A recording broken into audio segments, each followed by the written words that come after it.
Welcome back, my friends, to the Paranormal M channel. It's freezing where I am. How's the weather where you are? Drop a comment below and let me know. Thanks for sharing your mysterious experiences with us, and don't hesitate to send in more new stories. Now, let's jump into today's mysteries.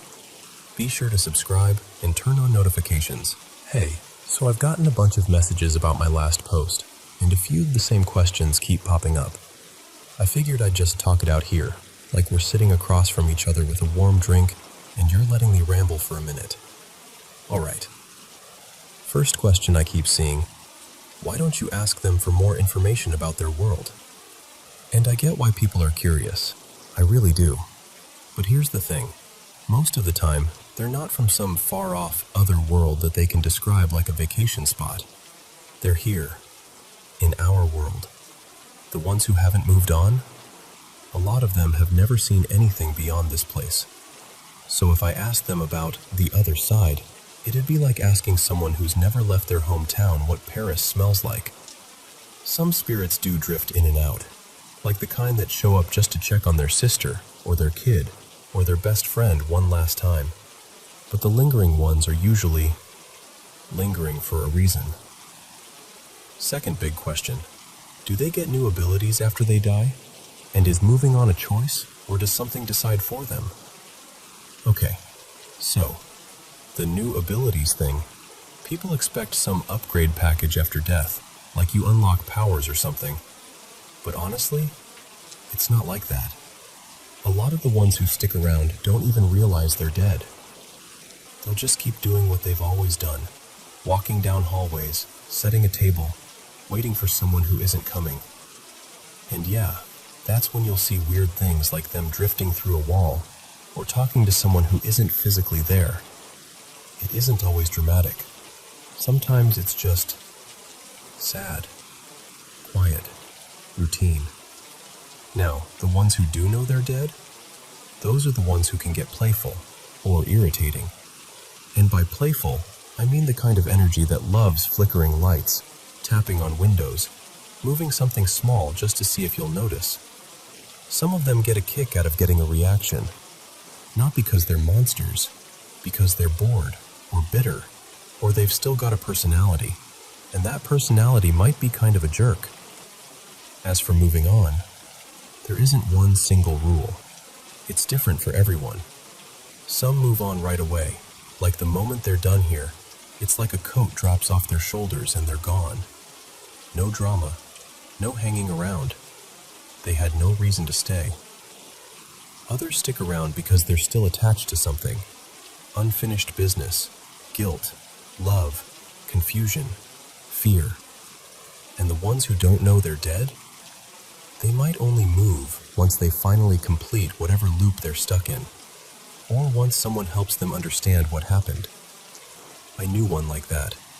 His name wasn't Wyatt, but I'll call him Caleb. Caleb was stubborn. Not evil. Not scary. Just absolutely, deeply stubborn. He refused to move on because he was convinced he'd be punished, or swallowed up, or erased. He thought staying here, half present, half lost, was safer than whatever came next. And that's the part people don't always talk about. Fear keeps a lot of them here. Sometimes when a medium talks to a ghost who doesn't realize they're dead, it hits them like ice water. It can jolt them so hard they just blink out for a minute, like they pop out of existence and then come back disoriented. And if the person who confronted them is gone by then, that's when you get what I call wanderers. The confused ones who start actively searching for help because something inside them finally realizes, wait, something is wrong. Now, poltergeists, and then, yes, the last thing people always want to jump to: demons. Demons exist, and before anyone tries to twist my words, no, they're not typically skipping around pretending to be adorable little children, and they're not just randomly possessing every dusty doll in an antique store. Please don't come at me with that. I'm begging you. If something truly demonic latches onto a person or an object, it usually needs a way in, an opening, an invitation, a curse. A deliberate summoning by someone who thought they were being edgy and ended up being dumb. Sometimes they can be bound or trapped. Iron can help in certain cases, and so can specific protections, depending on what you're dealing with. But here's the honest truth. Most of the time, if you leave them alone, they'll leave you alone. They're not hanging around looking for strangers to ruin for fun. They react to provocation. They react to being called. They react to being messed with. So my advice is simple, and it's not even mystical advice. It's just practical advice. Don't invite things you don't understand into your home. Don't treat the unseen like a toy. And don't be an asshole. That's it. That's the whole rule.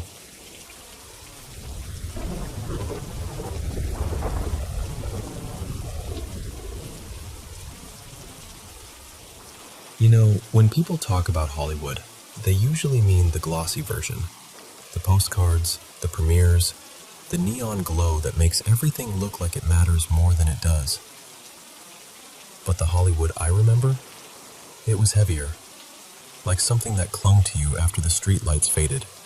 Like you could still feel it on your skin even when you finally got back to your room and shut the door. I was younger then, hungrier. I'd walk into these rooms where ambition hung in the air thicker than cologne and champagne. Everybody smiling a little too hard. Everybody pretending they weren't scared. And during that time, I stayed at the Avalon Crest Hotel. One of those old places where the walls feel like they've heard too many secrets to ever really be quiet again. The moment I stepped into the lobby, I got this strange feeling, like the building noticed me. The carpet was this deep, dark pattern that almost looked like it was moving if you stared too long. And the whole place had that kind of hush beneath the noise, like history was sitting in the corner with its arms crossed, just watching. I wasn't sleeping much back then. Not real sleep. More like drifting off in scraps and waking up with my heart already running. The lobby downstairs always seemed awake, even at hours when it shouldn't be. And people would joke about it, you know? They'd say the hotel had regulars who never checked out. Old stars, old dreamers, the kind of people who gave everything to the city and didn't know how to leave. I laughed along, because I'm not easily shaken. Honestly, life had already shown me scarier things than a spooky hallway. But then one night, around 3:17 a.m., I remember because I looked at the clock like it had called my name. I woke up fully alert for no reason at all, just snapped awake. And the room felt occupied. Not in a dramatic way. More like when you walk into a room after an argument and you can still feel it in the air. The temperature had dropped, but it didn't feel like the AC. It felt intentional, like something had leaned close. And then I heard it. Footsteps. Slow. Deliberate. Back and forth right outside my door. Not the messy shuffle of someone drunk. Not the quick rhythm of staff doing their rounds. This was measured. Like whoever it was had nowhere to be. Like they were taking their time on purpose. So I called out, "Hello?" Half annoyed, half trying to prove to myself that I wasn't rattled. The footsteps stopped instantly. And the silence that followed, it was so thick it almost pressed against my eardrums. I waited a few seconds, then swung the door open. Empty hallway. Just that faint buzz of lights overhead and the soft, swallowing quiet of carpet that eats sound. No shadow, no movement, nothing. I remember standing there thinking, okay, I'm exhausted. That's all this is. Because ambition does that to you. It starts haunting you from the inside when you've been running too hard for too long. But the next night, it happened again. Only this time, it wasn't outside. It was in the room. I was lying there, trying to force my eyes shut, when I heard a small sound, like a chair shifting, just a little. Like someone brushed past it without trying to be heard. And then that feeling hit me. The one that makes your skin tighten before your mind catches up. That sense of eyes on you. Not imagination. Not nerves. Something else. Something present, so I sat up, and I don't know why, but I spoke out loud. Not angry, not dramatic, just honest. I said, I'm only passing through. I'm not here to take anything that isn't meant for me. And listen. The room changed. The air warmed, like someone finally let out a breath they'd been holding. The pressure lifted off my shoulders so fast I almost laughed. It felt like whatever had been crowding the space simply stepped back. I slept after that, the whole night. Deep, clean sleep.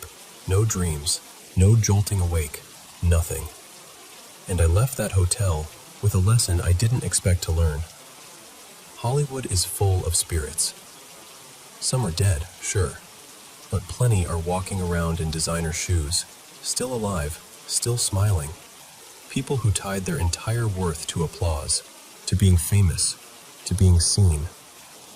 And when the lights go out, they don't know who they are anymore, so they keep pacing the halls inside themselves, waiting for someone to open the door and tell them they mattered.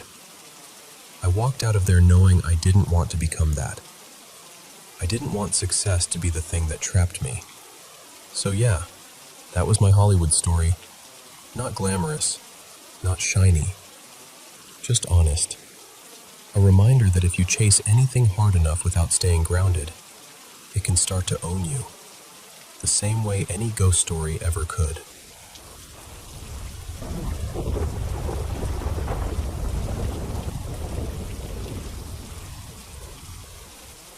So, if you've seen Hamilton, here's the ghost story they don't put on stage.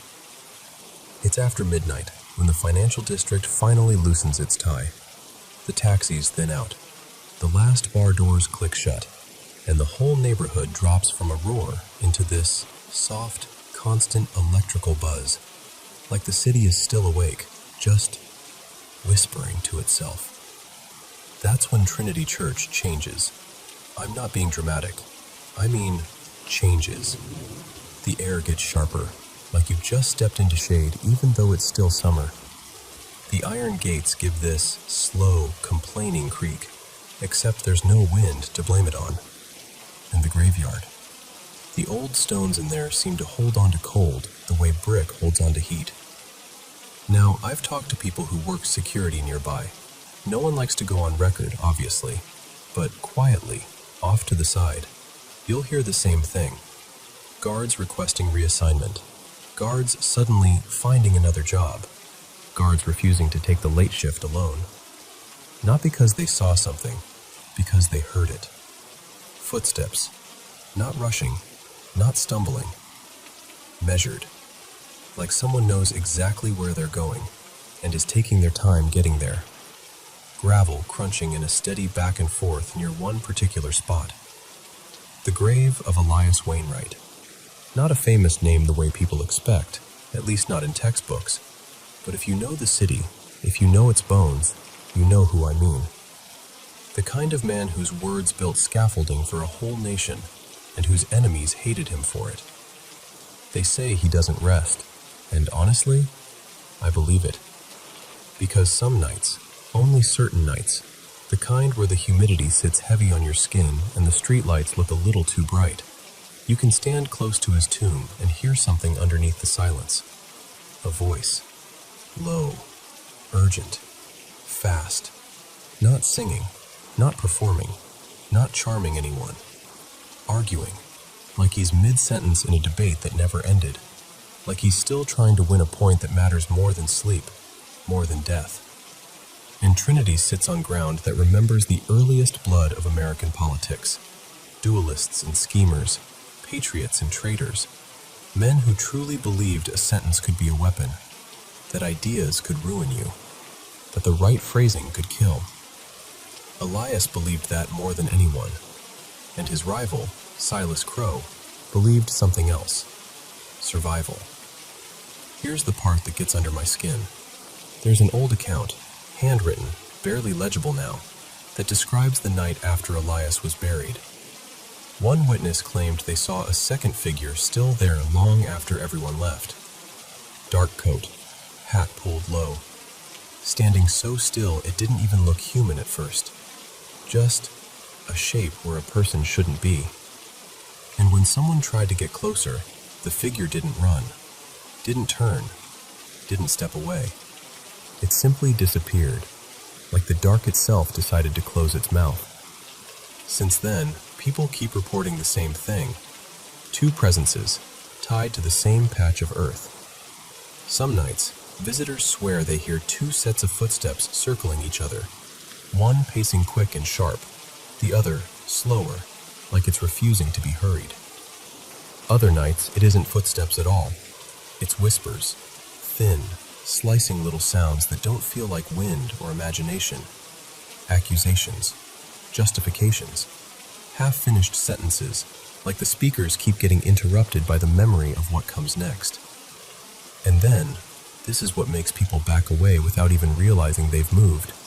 A distinct metallic click, like a pistol being cocked. You wait for the shot. Your whole body braces for it, but it never comes. There's only the echo of that click, hanging in the air like a held breath. A phrase, repeated again and again. Faint, but clear enough that once you hear it, you can't unhear it. I couldn't leave it unfinished. And then, after a pause, colder, calmer, almost bored, I made it out alive. So if you ever walk past Trinity late at night and get that prickling feeling between your shoulder blades, like you're being watched, don't spin around too fast. Because maybe Elias is still there, arguing with the world the way he always did. And maybe Silas is still there too, quietly defending himself. And maybe that duel is still happening, every night, just without witnesses.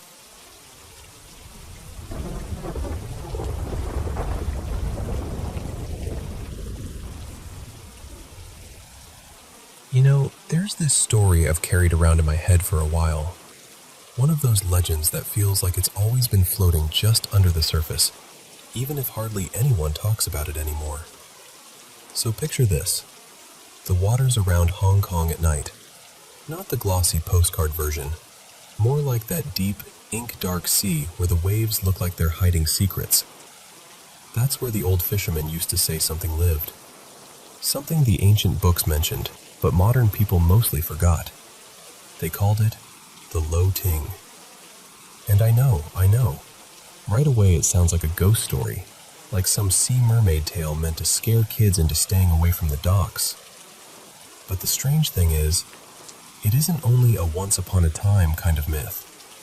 It shows up in old writings from multiple dynasties, Tang, Song, Ming, Qing. Like whoever recorded it genuinely believed it belonged in the world. The descriptions are oddly specific too. The Low Ting wasn't described as some glittery, beautiful mermaid. Nothing romantic like that. More like a human-shaped sea being that wasn't fully human. People wrote about it having yellowish eyes, short, rough hair, and, this part always gets me, a small tail tucked behind, almost like an afterthought of the ocean clinging to its body. They said it lived near the waters off what we now know as Tai O, around Lantau. Survived on fish, shellfish, little shrimp, simple things. And here's the detail that makes it feel less like fantasy. The Low Ting was supposedly able to stay underwater for an impossibly long time. Not minutes, days. Like the sea itself was its home in a way land could never be. But the bigger question is, if it was written down so many times, why don't more people know about it now? Well, I think part of it is how the Low Ting was treated in those old accounts. It wasn't admired. It wasn't celebrated. It was described with this uncomfortable sense of distance, like, this thing is here, but it doesn't belong with us. The stories say the Low Ting kept away from people. Fisher folk would be out doing their normal routines, hauling in nets, calling to one another, and then, if one of these creatures surfaced, apparently it would freeze, spot the humans, and just vanish. Slip down into the water like it had never been there. And yet, even with the low ting avoiding people, the rumors didn't fade. If anything, they got stranger. There's one detail. Everyone who's ever heard the story remembers this part, because it's so unsettling. People claimed the low ting drank bird blood. Not human blood, not some dramatic horror movie thing, specifically duck blood in some versions. The tale goes that sometimes the low ting would trade fish with villagers. Quiet, tense exchanges, like nobody wanted to look directly at it too long. But other accounts are darker. It would sneak into farms at night, snatch a duck, and drink its blood before disappearing back into the sea. Why duck blood? Why that? Nobody really has a satisfying explanation, but I've always felt like that detail isn't just there for shock. It's almost like a stamp, a way of saying, this creature is not us. It turns the low ting from strange neighbor of the sea into something marked, something you don't have to understand. Because once it's labeled as disturbing, it's easier to reject. And maybe that's why it slipped out of history. But then, here's the part that always makes me lean in a little. There was this incident in the early 1990s. Not long ago at all, really. Some fishermen near Saikom, not even right by Lantau, claimed they hauled up something in their nets that didn't look like any fish they'd ever seen. Something small, humanish, with odd eyes and coarse hair. No clear photos. No proof anyone can point to now. Just a story that flared up, got repeated for a bit, and then faded again, like the sea swallowed it right back down. And that leaves you with this uneasy feeling, doesn't it? Because the creepiest part of the low ting isn't even whether it existed. It's what it suggests about memory, about how easily something can be pushed to the edges until it becomes just folklore. Maybe the low ting was never a literal creature at all. Maybe it was a misunderstanding, or a rare animal seen in bad light, or an exaggerated account passed between villages. Or maybe it was something else entirely. Maybe it was a story people told about someone or some group that lived differently, looked different, survived differently. Someone on the fringes. And over time, that someone got turned into a something. That's what I can't shake about it.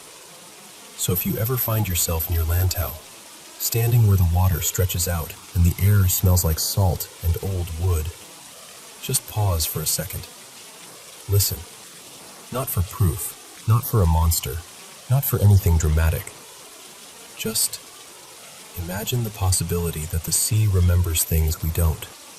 And maybe, somewhere beneath the waves, the low ting is still there, not as a clear shape you can point at, but as a quiet shadow of a story that refuses to die completely.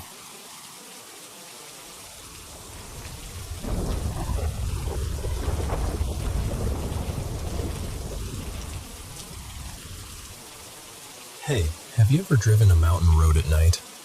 The kind where the curves feel tighter than they should, the guardrails look too thin, and your headlights only show you a little slice of what's coming next. Or maybe you've gone through one of those long tunnels where the radio crackles for no reason, and your own engine sounds louder than usual. Okay, keep that feeling for a second, because that's where this story lives. Back in the late 90s, drivers around Japan started trading this rumor about a stretch near Mount Roko.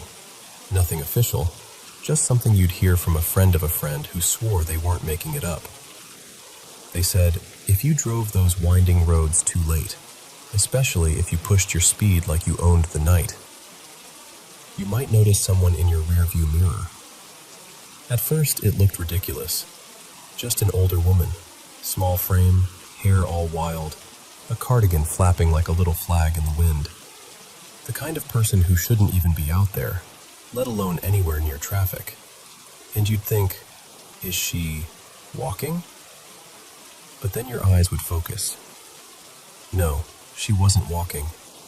She was running, and not in a normal human way. She moved like her feet barely touched the ground, like the road itself was pulling her forward. People said she could keep pace with a car without even looking tired. Some swore she gained on them when they tried to speed up, like it was a game, and she was offended they thought they could win. They started calling her different things depending on where the story traveled. I've heard Nitro Nana. I've heard 100K Granny. Same idea, different nickname.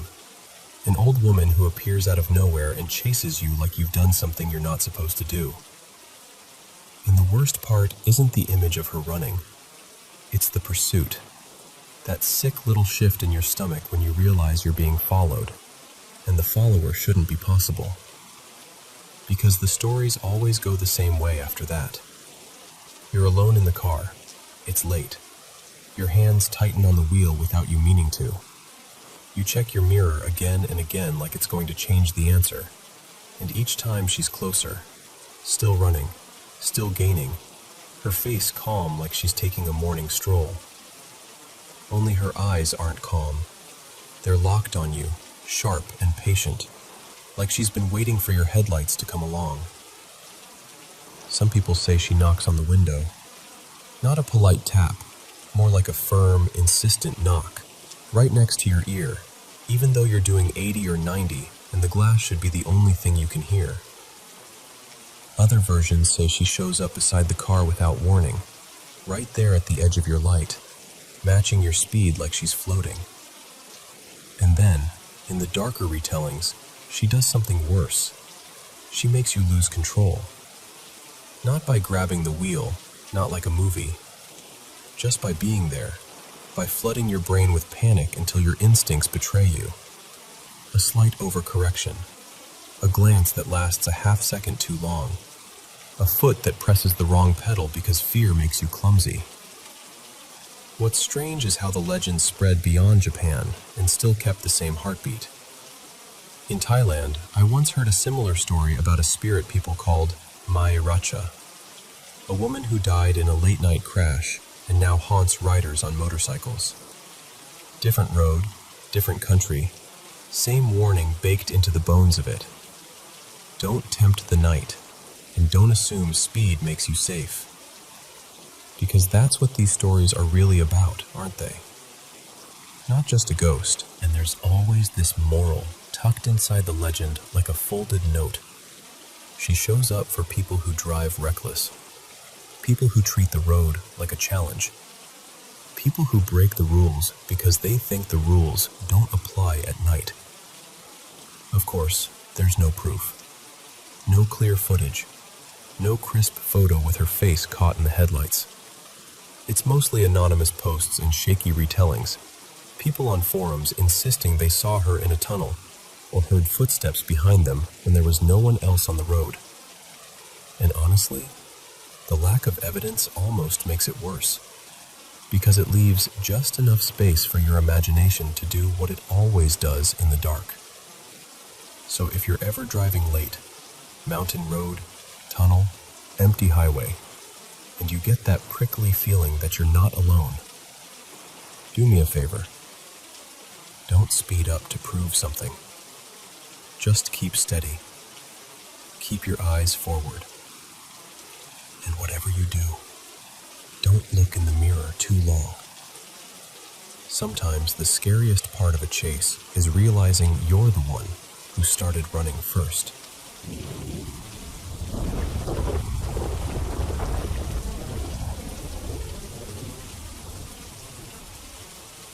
So, have you ever walked down a street that looks ordinary, but somehow feels like it's listening back?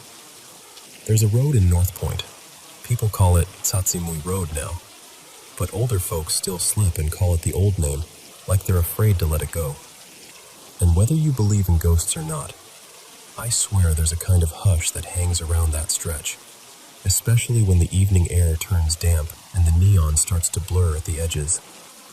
Let me tell you why. A long, long time ago, before all the reclamation, before the towers, before North Point became North Point, that area was basically a small fishing village. Poor, close-knit. The kind of place where everyone knew whose boat came home late and whose lantern stayed lit too long. And in that village, there were 7 girls. Not sisters by blood, just sisters by choice. They were the kind of kids life had already bruised early. One had lost her parents to fever. Another had been left behind by a family who simply moved on without her. One of them was taken in by an aunt who treated kindness like it cost money. Different stories, same loneliness. So they made each other their home. They used to meet near the shore after chores, hair still damp from washing clothes, bare feet sandy, hands linked like it was a promise you could physically hold. And one night, they made a vow. No husbands, no leaving, no being given away like property. They'd stay together, always.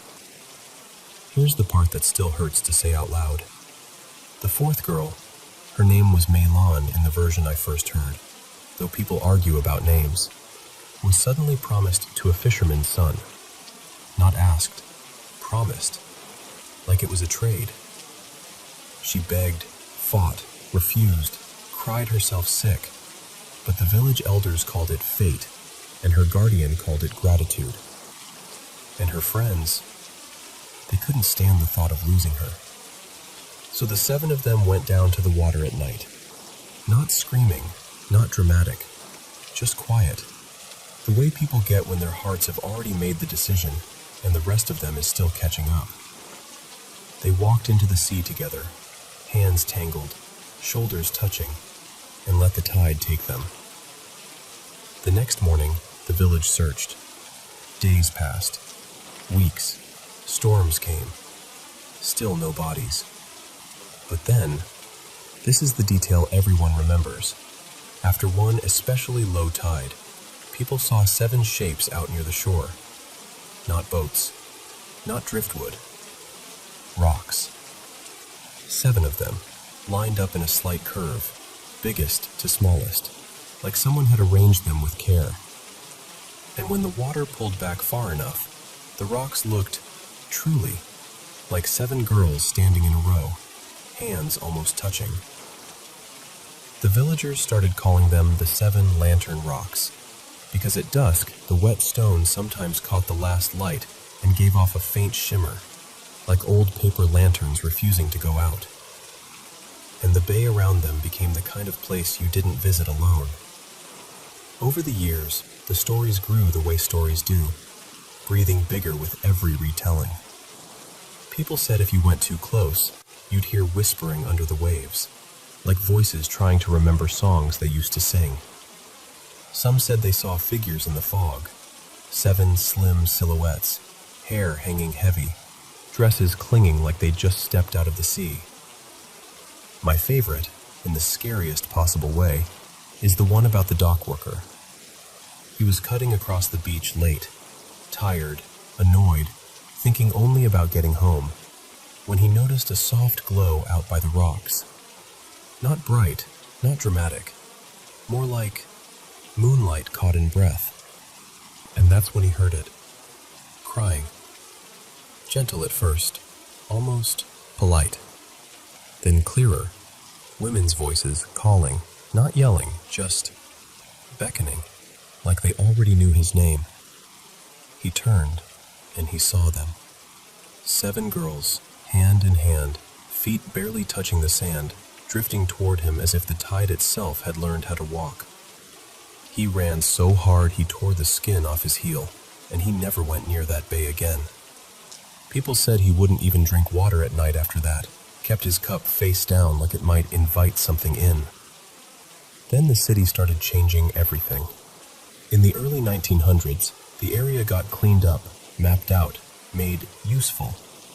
A swimming pavilion was built out over that same water, bright and cheerful, meant for families and laughter and weekend splashing.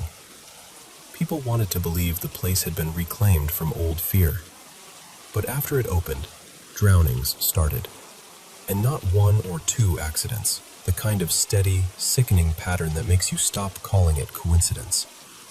Strangely, it was mostly men, strong swimmers too. Men who went under fast, as if something had grabbed their ankles and yanked. That's when the older women in the neighborhood began whispering again. Not loudly, never loudly, about cold hands in the water, about the sisters rising from below, about vengeance that didn't need fire or knives. Just a quiet pull, a sudden weight, a gulp of seawater, and a body that didn't come back the same. They said the 7 girls weren't hunting everyone. They were hunting men who were cruel, men who laughed at women's fear, men who treated promises like chains and girls like bargains. And then, of course, came the reclamation. The coastline shifted. The rocks disappeared beneath new land and deeper water, swallowed by concrete and progress and the city's endless hunger for space. But the name stayed. And the feeling stayed too, like the story soaked into the pavement. Someone I met years ago, an older neighbor named Uncle Y. Kit, told me about one evening when he was young. He and a few friends were walking home, cutting through a narrow alley off the main road. Nothing strange, just dim light, trash bins, the smell of rain coming. Then they heard it, a woman sobbing. At first they laughed nervously and said it was probably a TV or a radio. But the crying got louder, closer, as if it was moving through the alley without footsteps. They stopped, held their breath, looked around. No one. Not a silhouette, not a doorway opening, not even the shuffle of someone turning away. Just the sound, raw, aching, filling the empty space. And then it stopped. Not fading, not trailing off. Stopped, like a hand had pinched out a candle. Uncle Y. Kit told me he still avoids that alley. Not because he's scared of ghosts, he said, but because some grief shouldn't be disturbed. There's one more story. This one gets told in the lowest voices. A group of teenage boys were messing around on the beach late at night, daring each other to go closer to where the rocks used to be, even though there was nothing to see anymore. They saw a woman in a pale dress standing where the surf met the sand. She didn't sway. She didn't blink. When she spoke, it wasn't a shout. It was almost tender. "Come with me."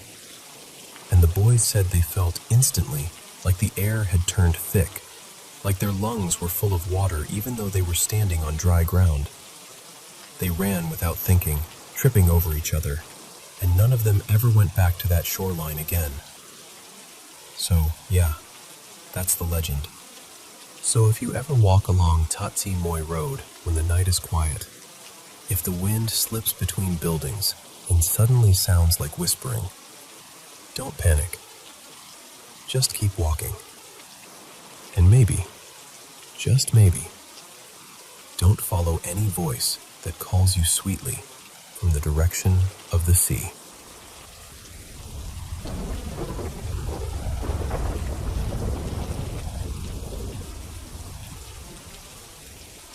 Okay, so this is something I heard years ago on a Thai ghost story radio show. One of those late-night ones where callers swear they're telling the truth. And I still get chills thinking about it. The storyteller was a woman named Molly. Not her real name, obviously, but that's what they called her on air. She said this happened when she was younger, when she was broke in that very familiar student way, counting coins, stretching instant noodles, doing whatever it took just to make rent. Back then, Molly shared a tiny dorm room with another student. Let's call her Pim. 2 single beds, 1 small closet, a fan that barely worked, and a bathroom that always felt slightly damp no matter how much you cleaned. Their plan was simple: share the room, save money, survive university. Pim was the type of roommate you'd pray for. Quiet, polite, always studying. She kept her side of the room neat, spoke softly, and had this routine. Class in the morning, straight back to the dorm after. No partying, no drama. She didn't really bring people over either. Molly, on the other hand, worked nights, so her schedule was flipped. She slept during the day and left for work in the evening. Most of the time, they were like ships passing in the same room. Then one week, Molly got assigned work out of town, about 6 days. Before she left, Pim asked her something that Molly didn't think was strange at the time. She said, kind of carefully, "Are you sure you'll be okay if you come back and I'm not here?" Molly laughed. She assumed Pim just wanted to spend time with a boyfriend or crash somewhere else for a bit. So Molly told her, "Don't worry, I'm not a kid. I'll be fine." And then Molly left. During the trip, everything looked normal online. Molly said she still saw Pim's social media activity, little shared posts, random quotes, the occasional meme. Nothing dramatic. Nothing that screamed, "Something is wrong." Near the end of the trip, Molly tried calling Pim to say she might come back late because her coworkers were dragging her out for dinner. But Pim didn't pick up. Molly shrugged it off. Dorm life is like that. People forget their phones, fall asleep early, get busy. The next day, Molly finally returned. She unlocked the door and walked in. And Pim was there, sitting on her bed, flipping through a book like she always did. Calm, normal, even gave Molly a small smile. Molly remembered thinking, oh, she didn't go anywhere after all. They chatted a little, nothing deep. The kind of tired conversation you have when you just want to shower and collapse. Pim even stood in front of the mirror, brushing her hair slowly, like she always did before bed. Molly took a shower, dried off, crawled into bed, and fell asleep. Later, Pim said she needed to step out for a bit. Something about buying toiletries, and slipped out of the room. The following morning, Molly woke up to the room being empty, which made sense. Pim would be in class. Molly went downstairs to grab breakfast at the little food place under the dorm, one of those spots with metal tables and plastic chairs, where everyone talks loud and the fried garlic smell clings to your clothes. And while she was waiting, she heard people complaining. "Something stinks. It's disgusting. I swear it's like something died." They were talking about a rotten smell coming from one of the rooms upstairs. Molly paused and listened, because her room was upstairs too, but she honestly couldn't smell anything. She even sniffed her shirt like an idiot just to check. When she went back up, a neighbor in the hallway asked her, "Do you smell that? It's horrible." Molly said no. She meant it. She didn't smell a thing. The next day, things escalated. The dorm owner came up with her nephew and knocked hard on Mally's door. When Mally opened it, the nephew looked tense, like he'd already decided something was wrong. He said, "The smell is coming from here. I need to come in and check." Mally was confused, but stepped aside. Of course she did.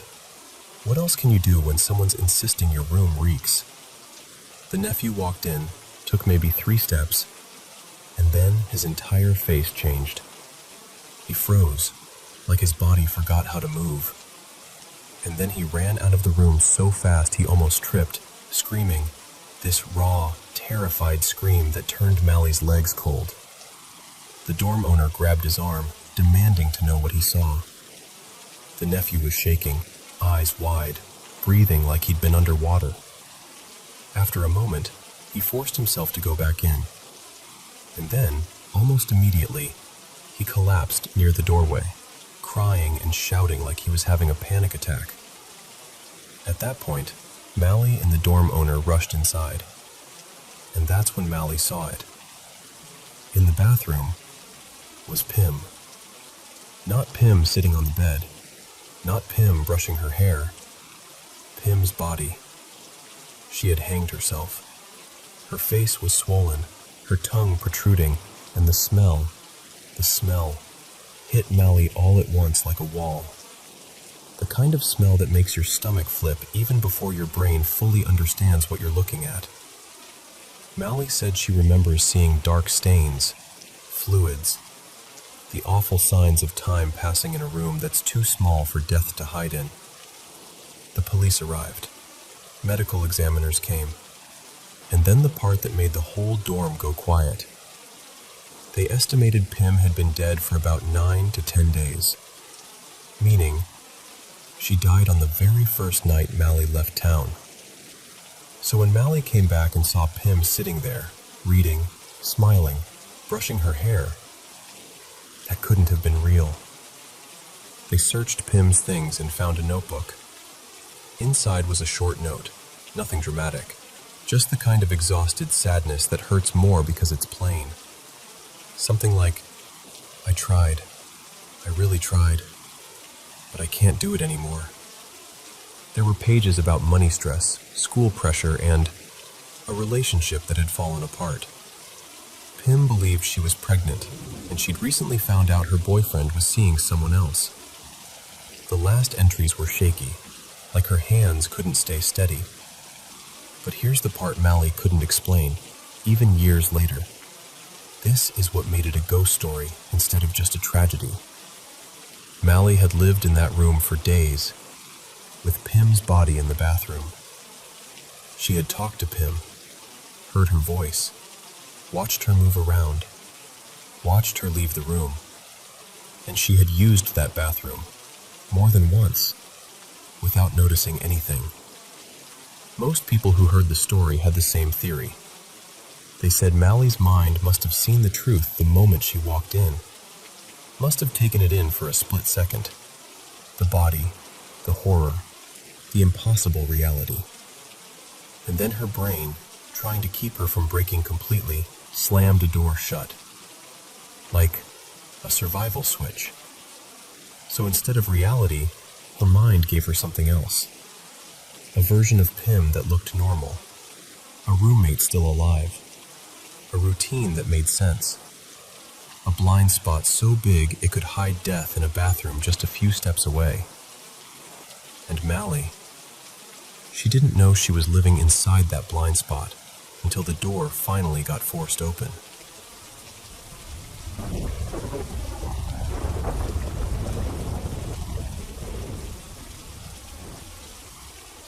Hey, so I'm a medical examiner now, and I don't usually share stories like this. Honestly, I kept this one tucked away for years, even before I ever worked around a morgue. But it's been sitting in the back of my mind lately, and I figured maybe saying it out loud to someone who will actually listen is the only way to make sense of it. Back when I was in my early 20s, I was still in college. Biology track, pre-med, the whole everything has an explanation mindset. I had this friend, Lena, and one weekend we decided to go hiking near the Natchez Trace. Not the busiest part either.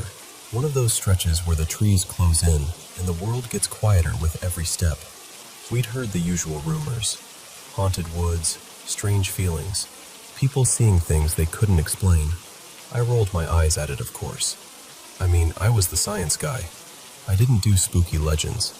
Anyway, we're walking side by side, and Lena suddenly slows down and lifts her phone like she's lining up a shot. She says she saw something ahead, some kind of animal maybe, just standing there at the edge of the trail. I didn't see anything. I remember squinting into the distance and seeing nothing but trees and shadow. She snapped a photo anyway, quick and nervous, like she didn't want whatever it was to notice her. We didn't talk about it much in the moment. We just kept moving. A minute or two later, maybe less, I drifted a little ahead of her, not far at all, and that's when I saw it. This circle, not like a ring of mushrooms or a patch of trampled grass. I mean a perfectly defined circle, like somebody took a compass and cut it out of the forest floor. Inside it, nothing. No weeds, no grass, no low little plants trying to reclaim space. Just bare earth. Dead looking and clean in a way nature usually isn't. And I remember thinking, that can't be right, because nature doesn't do that. Not neatly, not without a reason. Even a sick patch of ground still tries to grow something. I stepped closer and looked around the edge, trying to figure out what I was even seeing. Was it chemical runoff? Old fire damage? Disease? Animals? My brain was sprinting through explanations, because that's what I did. I categorized things until they made sense, but standing near it made me uneasy. Not scared exactly, more like my body knew something was wrong before my mind could label it. And then I did the dumbest thing you can do when you're trying to prove you're not nervous. I stepped into it. Just a couple steps, then one more. And before I realized it, I was standing right in the middle. And here's the part I still can't explain to you in a way that feels rational. The anxiety disappeared the moment I hit the center. Like somebody reached into my chest and gently unplugged the fear. Not in a drugged way, not fuzzy, just calm. Clean calm. A stillness so complete, it felt like my thoughts had space between them. And then Lena came running up behind me, and I'll never forget the sound she made, like a gasp that turned into a shout. "Get out of it, now!" The way I turned and saw her face, and it actually startled me more than the circle did. She was pale, shaking, eyes wide like she'd seen something that rewired her brain. I stepped out immediately, because whatever was happening, she looked like she was watching me walk into a trap. Lena grabbed my arm and pulled me away, like she couldn't stand the idea of me being close to it. Once she could talk, she admitted she'd noticed the circle first. That's what she'd been taking a picture of earlier, not an animal. She'd wanted to show it to me because I was the logical one. She wanted me to give her some tidy explanation for how a circle like that could exist naturally. But she never expected me to step into it, because she'd heard the legend. Apparently, locals had stories about it, about women meeting out there long ago, dancing in circles in the woods, calling something up that never really left. And the way the story goes, if you stand in the center, you're not alone anymore. You feel watched. You feel a presence right at your back, like you've stepped into someone else's space and they're noticing you. The weirdest thing is, I didn't feel watched. I didn't feel threatened. I felt safe, peaceful. Like for the first time all day, I wasn't carrying my own weight. But the silence, God, the silence, that part was real. When I was in the center, it was like the forest held its breath. No rustle, no birds, no bugs, nothing. The kind of quiet that should make your skin crawl. And yet, it didn't. That's what still bothers me. Not the legend, not even the barren circle itself, though that alone makes no sense. It's the fact that something that should have set off every alarm in my body did the opposite. It soothed me. So I don't know what to do with it. I've turned it over in my head for years. Soil composition, fungus, chemicals, old burn scars, anything. But I keep coming back to that same impossible image. A perfect circle where nothing grows, season after season. And the strange, unsettling peace waiting right in the center of it. And I'm telling you now because I don't live anywhere near there anymore. And I still think about it sometimes, usually late at night, wondering what I stepped into, and why it didn't want to scare me at all.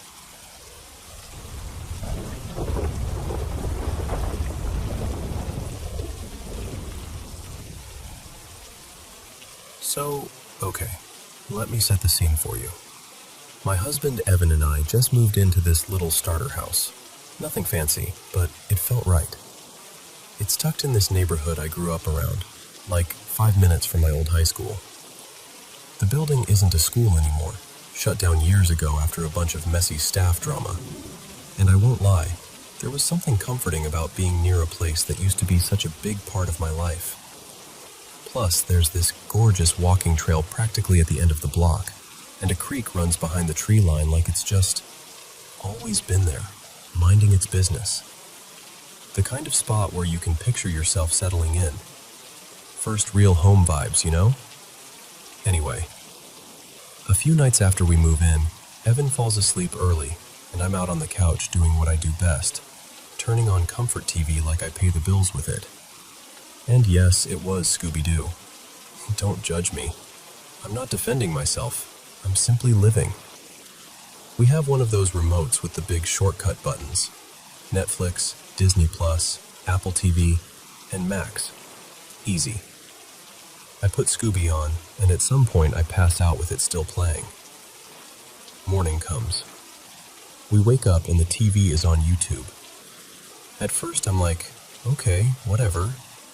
Evan basically breathes YouTube, so it didn't seem weird. Until he looks at me and goes, "When did you switch it to YouTube last night?" And I'm like, I didn't? Because here's the thing. YouTube isn't one of the shortcut buttons, and on our TV you can't even get into it without picking a profile first. It's annoying. Like, extra steps annoying. Not something you accidentally do half asleep. But we shrug it off. Technology glitch. Remote got sat on. Gremlins. Whatever. 2 days later, Evan's at work. I have the day off, but I'm still working, sitting on the couch with papers everywhere, doing that thing where you turn messy notes into something clean and official. It's boring, but it's my routine. It's normal. The house is quiet. Too quiet. And then I hear a cough. Just a cough. Like someone clearing their throat somewhere down the hall. I freeze for a second, but then I tell myself it's probably the neighbors. Sound carries weird in certain houses, right? So I go back to my notes. And then, no, seriously, then I hear Evan's voice, plain as day, from the bedroom. He says my name. Not like a random noise. Not like the TV. Like Evan, calling for me the way he always does. My whole body went cold. That instant, prickly, full body, something is wrong feeling. I walk straight to the front window and look out at the driveway, because he took my car that morning. And sure enough, no car. So it's not him. There's no way it's him. And I'm standing there, staring like I'm trying to logic my way out of panic. And then it happens again. My name. From the bedroom. And again. And again. 4 times total. I don't even remember grabbing my shoes, but I just left. I went outside and walked the trail like I could outrun my own thoughts. I kept telling myself, you are stressed. You're tired. You're in a new house. Your brain is being weird. I tried to breathe it into the back of my mind. Eventually I come back, sit down, and force myself to keep working like I didn't just hear my husband's voice in an empty bedroom. And I'm thinking, oh, okay, that's probably our friend, Miles, because he's crashing with us for a few weeks for work. No big deal. So I glance back without even fully standing up, and I see shoes. But they aren't Evan's shoes. They aren't Miles's shoes. They're these wrong shoes, like the kind you notice because they don't belong in your space. The shape was off. The vibe was off. I don't know how else to describe it. I spin around, fast, and there is nobody there. Nothing. Empty kitchen. Quiet house. My water bottle still cold in my hand like I'm in some kind of prank I didn't agree to. And that was the moment where the fear stopped being a quick spike and turned into something heavier, something that sat on my chest. Because after that, being in the house started to feel suffocating. Not like, oh, I'm creeped out. Like, I can't think straight in here. Like the air is thicker. Like everything that normally makes me feel competent, organized, sharp, calm, just drains out of me the second I step inside. I would lose things. I'd forget what I was doing mid-task. I'd start a sentence and completely blank. And I'm not someone who usually feels scattered. It was like my brain was getting fogged on purpose. Evan felt it too. Not exactly the same way, but enough that when I finally said, "Something is wrong here," he didn't laugh. He just got quiet and nodded. We tried to be rational. We talked about stress, lack of sleep, moving chaos, all of it. I even asked myself if this could be some kind of mental response to something I wasn't acknowledging. But nothing fit. And honestly, even if it was stress, Stress doesn't usually imitate your husband's voice from an empty room. So, we decided to bring someone in. A priest. I know how that sounds. I do. But at a certain point, you stop caring how it sounds when you're living it. He came by and did a blessing, and he explained there's a whole process for anything more serious, and that made sense to me. I actually appreciated that he didn't act dramatic about it, just calm, methodical, like he'd done this before. But even after that, things didn't completely stop. And then, this part still gets me. Our neighbors ended up coming over one afternoon. Their toddler has this little hobby of sprinting up to our porch and ringing the doorbell and taking off like a tiny chaos athlete, so they came to apologize. They seemed sweet, and we ended up chatting for a long time, like hours, because it turns out we have mutual friends, and the conversation just flowed. And eventually, I worked up the courage and said something like, "Okay, this is going to sound weird, but have you ever noticed anything off around here?" And she just stared at me for a second and went, "Yes." Like it wasn't even a question. She told me things shift around in their house. Small stuff, but constant. Like objects that don't stay where they're put. And sometimes they hear voices when nobody's speaking. She said it casually, but her eyes didn't look casual. Then she mentioned she'd asked around, other neighbors, older folks who've lived here forever, and she found out the area was once part of an old burial site. Not officially marked anymore, and over time the land changed because of flooding and storms, and parts of the neighborhood were raised and reshaped. Basically, the ground we're on has been moved and rebuilt and layered over and over. And what used to be there didn't exactly get a say in the matter. And here's the thing. I'm not automatically terrified of the idea of spirits. If something is just there, existing, fine. I can live with unseen. I can live with unexplained. But what I can't live with is feeling threatened in my own home. That's the line. So we're still figuring it out, still taking steps, still trying to get our footing in a place that was supposed to feel like comfort and familiarity, but keeps pressing in like it doesn't want us to settle. And honestly, even just telling you this out loud makes me feel a little less alone in it. Because it's one thing to be brave in theory. It's another thing entirely to hear your name called from an empty room and have your whole body understand, before your mind can even catch up, that something is there with you.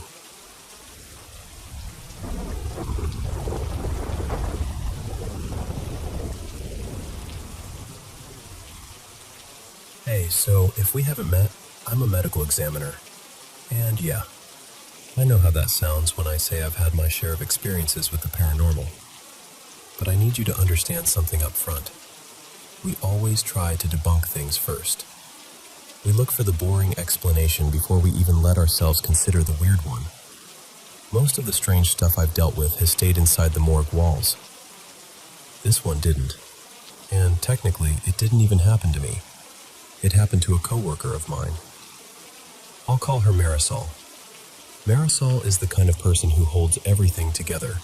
Work, home, all of it. Like she's constantly balancing glass plates. She's also the kind of mom who can't leave a room without making sure her kid feels safe. Her son is 6, and I'll call him Eli. He's glued to her whenever he can be. Total mom has to be within eyesight type of kid. Anyway, this happened a couple weekends back. Marisol had stayed a little later at the morgue to finish up some paperwork that would have otherwise landed on my desk. I'd come in early that day to give her some breathing room. She had family plans. And she insisted on returning the favor by wrapping up the admin stuff. We said our goodbyes, and she headed home. That night was completely normal. Dinner, bath, pajamas, the whole routine. She took a quick shower once Eli was settled, got ready for bed, and went to do the last check-in. Kiss goodnight, adjust the blanket, the usual. But when she got to his room, the door was open. And here's the thing. That door is never open. They've got one of those child safety covers on the knob, and Eli has never been able to work it properly. He sleeps in this little race car bed, bright red, plastic, the kind of thing you'd expect a kid to love, and he was out cold. Not stirring, not fidgeting, just completely peaceful. The open door was the only thing that didn't fit. Marisol paused for a second, stared at it like, okay, how? But she brushed it off, kissed his forehead, pulled the door shut, and went to her bedroom. She mentioned it to her husband, Caleb, in that casual way you mention something that feels odd but not alarming yet. And Caleb was like, I shut his door earlier. He sounded sure. So Marisol did what we all do when we're exhausted. She grabbed the most reasonable explanation and held on to it. Maybe Eli got up and somehow managed the knob cover. Maybe it didn't latch all the way. Maybe one of them misremembered. They didn't check the camera that night. Not yet. It didn't feel like a camera situation. They finally fell asleep around 2 a.m. Then, around 3:10, Eli came running into their room, sobbing so hard he could barely breathe, like full-body panic. Not a bad dream, I need water cry. This was terror. Marisol sat straight up, instantly alert, and Caleb was right behind her asking what happened, trying to calm him down. Eli kept repeating, "He opened it! He opened it!" And Marisol's stomach just dropped. They checked the baby monitor footage. And this is where it turned from weird to, what do we do with this? On the video, Eli is asleep. You can see his little chest rising and falling. The camera doesn't point at the door. It's angled mostly toward the bed because Eli has a health issue and they want to monitor him while he sleeps. It's also an older camera they pulled from storage after their newer one started glitching earlier that same week. So the video quality isn't great. But you can see the hallway light spill in when the door opens. And on the footage, that light appears. The door opens while Eli is still asleep. Eli wakes up fast, like he felt it.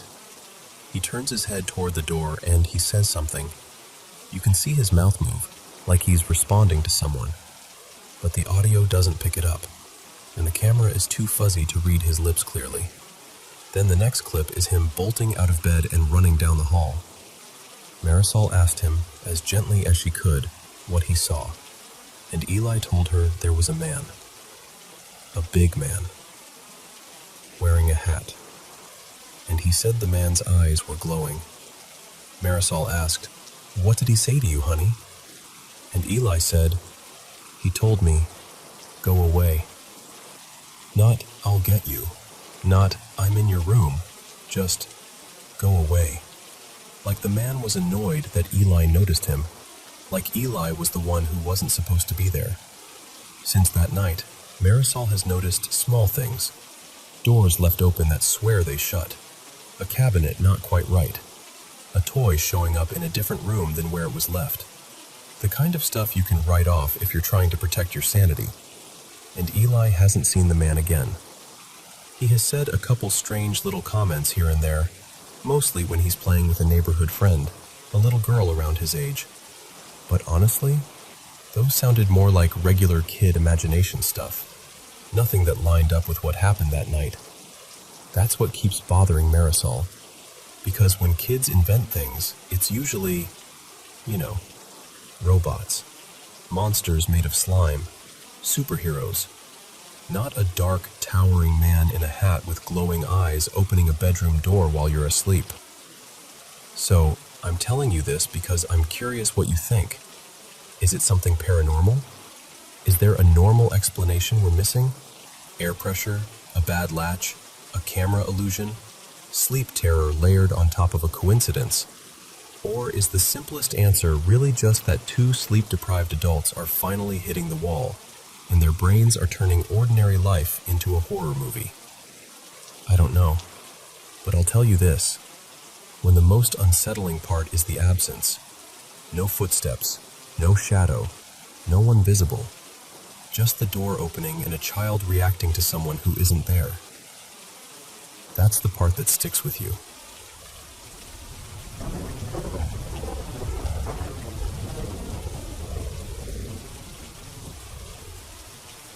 So, this happened when I was about 5. My parents had already split up, and my dad was living in this rough little apartment in a part of town nobody really loved being in. When my brother, Eli, and I stayed with him, we didn't have bedrooms or anything. We'd drag out these squeaky folding cots and sleep right there in the living room like it was totally normal. One night, I woke up for no reason, just popped awake the way kids do, and I saw something standing in the corner. At first, I couldn't make out details. It was dark, but I could tell it was a man-shaped figure. Just a person, standing still where a person absolutely shouldn't be. And I was terrified of the dark back then. Like, really terrified. But my parents had worked so hard to talk me down from that fear, you know? They'd always go, "It's just a coat," or "It's only a shadow," or "That's the house creaking." So my brain tried to do that same thing automatically. My first thought wasn't, "monster." Weirdly, my first thought was, "Is my dad messing with me?" Which makes no sense, because he never played pranks like that. But I guess my little kid logic was like, maybe he's testing me. And I remember thinking, so clearly, if I react, he wins. So I tried to act like I didn't see anything and just rolled over like it was fine. Yeah, it was not fine. I couldn't fall back asleep. I waited a while, then looked again. Still there. Same corner. Same stillness. No shifting. No stepping. Nothing. So I did what felt like the safest possible thing a 5-year-old could do. I pulled the blanket up over my head. Like the blanket was a magic shield, and every so often, I'd peek out. Each time I peeked, the figure was still there. Quiet. Patient. Just standing like it had all the time in the world. The reason I'm bringing up the neighborhood is there were transitional homes nearby. The kind that come with a lot of scary rumors and, honestly, some real incidents. People talked. Parents warned their kids. We had rules like, don't go behind that building. Don't walk home alone. Don't talk to strangers. Stuff no kid should be carrying around in their head, but we did. So as the night dragged on and that thing didn't move, my thoughts shifted. Slowly. And I hate this part, because it makes my stomach feel tight even now. I stopped thinking it was my dad. I started thinking it was someone who'd come in to take my brother. I don't know why that explanation clicked, but it did. It felt real. Like my brain landed on it and couldn't let go. There was a door out of the living room, and it was loud. Like, it always stuck and made this awful scraping sound when you opened it. So I told myself, if he leaves, I'll hear the door. I stayed under the blanket, but I made this tiny opening, just enough to keep Eli in my line of sight. Like I could somehow protect him just by watching. I kept listening, holding my breath between every little creak and pop the apartment made. Every so often, I'd flick my eyes back toward that corner, just to check. And then, it started getting lighter outside. You know that gray, early morning light where things finally stop being pure darkness, but everything still looks wrong? That's when I could actually see it. It was a man, but it didn't look like any man I've ever seen. And the worst part was the eyes. Because they weren't scanning the room. They weren't looking around. They were looking right at me. Not past me, not near me, at me. I remember thinking, don't look again. Like if I looked again, something would happen. So I pulled the blanket back up and just stayed there, completely still, waiting to hear that stupid door groan open. I never heard it. But when morning finally came, real morning, bright enough to see the whole room, I looked and the corner was empty. Nothing. No furniture, No hanging coat, no weird pile of clothes, no lamp making a shadow. Just bare corner, like it had always been bare. I didn't tell my dad. I didn't tell my brother. I didn't tell anyone for a long time. I've only told one friend in my life. Her name was Marisol, and she immediately went, "That sounds like a vampire."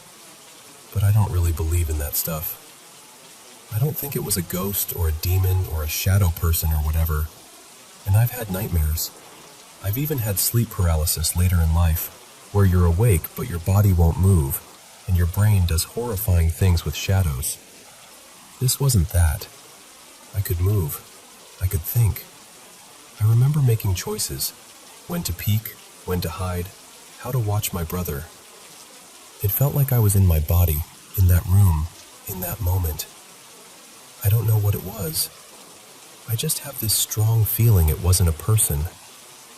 But I also can't bring myself to slap a paranormal label on it either.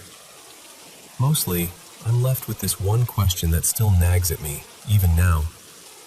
Has anyone else ever seen something like that? Something that stands there, silently, like it's waiting, until the light comes, and then it's just gone?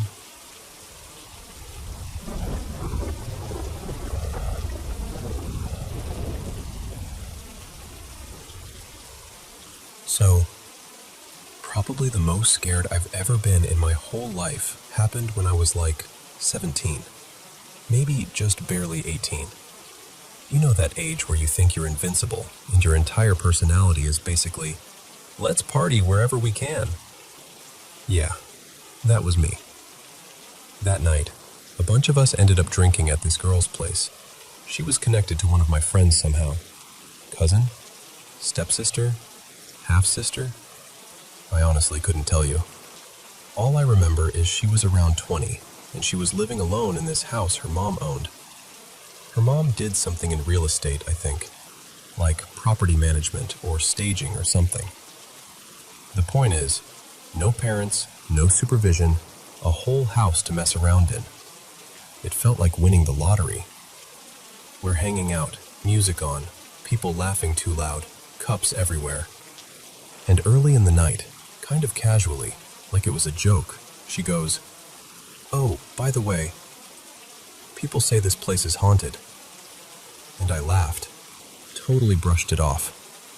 Someone else chimed in like, "Yeah, my friend swears something followed him down the hallway once." And I was just like, "Sure, okay." I was not buying it at all, not even a little. At some point later, I passed out on this old futon in this back den, like an add-on room attached to the living room. I don't even remember deciding to sleep. I just woke up in the middle of the night in a fog, sitting up like my body did it on its own. And when I sat up, I was facing this big sliding glass door that looked out into the backyard. There was a small black and white cat sitting outside on the patio, perfectly still, staring into the house. At first I just thought, that's weird. Like, why is there a cat out there in the middle of the night? But it didn't scare me yet. Not right away. I started doing that half-awake thing where you're trying to remember where you are, where your shoes are, where your phone is. I'm rubbing my eyes, looking around, and that's when I noticed something that made my stomach drop. The cat wasn't looking at me. At all. Which sounds small, but think about it. If you move, a cat usually tracks you, even just a little. So I waved my hand, kind of stupidly, like I was trying to get its attention. Nothing. The cat didn't blink, didn't flinch, didn't even flick an ear. It was completely locked onto something inside the house, past me, into the living room area behind where I was sitting. Like I was invisible, like I wasn't even there. And that's when the air in the room changed. That's the only way I can explain it. It just shifted. It felt like my body understood something before my brain did. My skin got cold. My mouth went dry. And all of a sudden, I started hearing small sounds around the house. Not big, loud bangs, more like little movements. A faint shuffle from the kitchen. Something that sounded like a cabinet settling. A soft creak like a floorboard being tested by weight. And I kept telling myself, houses do that. Old houses creak. Fridges hum. Pipes tick. You're drunk and half asleep. Calm down. But the sounds weren't random. They felt directed. Like something was moving from one part of the house to another. Slowly. Intentionally. And the worst part was the feeling that came with it. This overwhelming sense that I wasn't alone. And not in the casual, other people are sleeping nearby kind of way. More like, something is here, and it knows you're awake. All I wanted, literally the only thing I wanted, was to get to the next room where my friend Dylan was sleeping. He'd crashed on a mattress on the floor, maybe 15 feet away. 15 feet. But it felt like a mile. It felt impossible.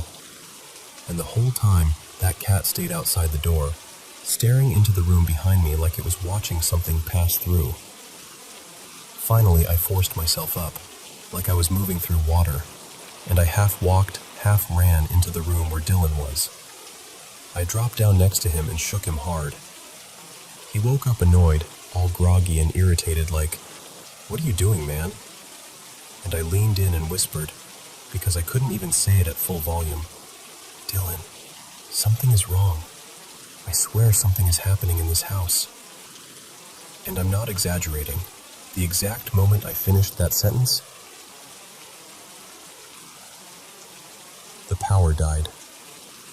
Everything, all at once. The ceiling fan stopped mid-spin. The little lights on electronics blinked off. The room went silent in this really specific way, like you could actually hear the house losing electricity. Like a low hum winding down, the fridge cutting out, everything just shutting off. It wasn't like a flicker. It wasn't like, oops, the breaker tripped. It was instant. The timing was so perfect it felt impossible.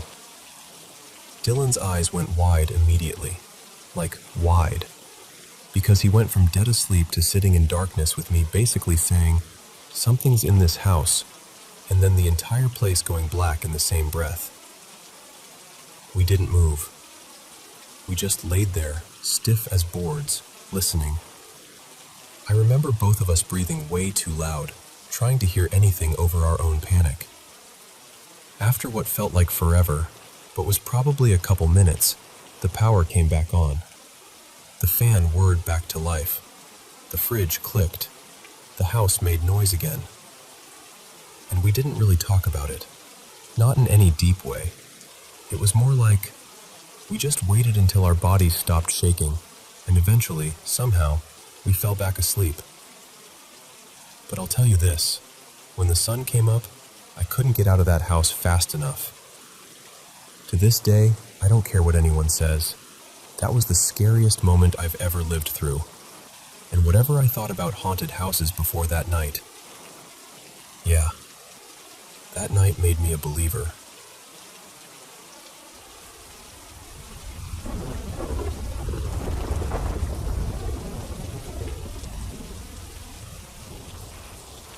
So, when I was a kid, I was that kid. The one who hunted down scary movies like they were treasure. Haunted tapes, ghost stories, weird late-night TV specials. If it promised nightmares, I was in.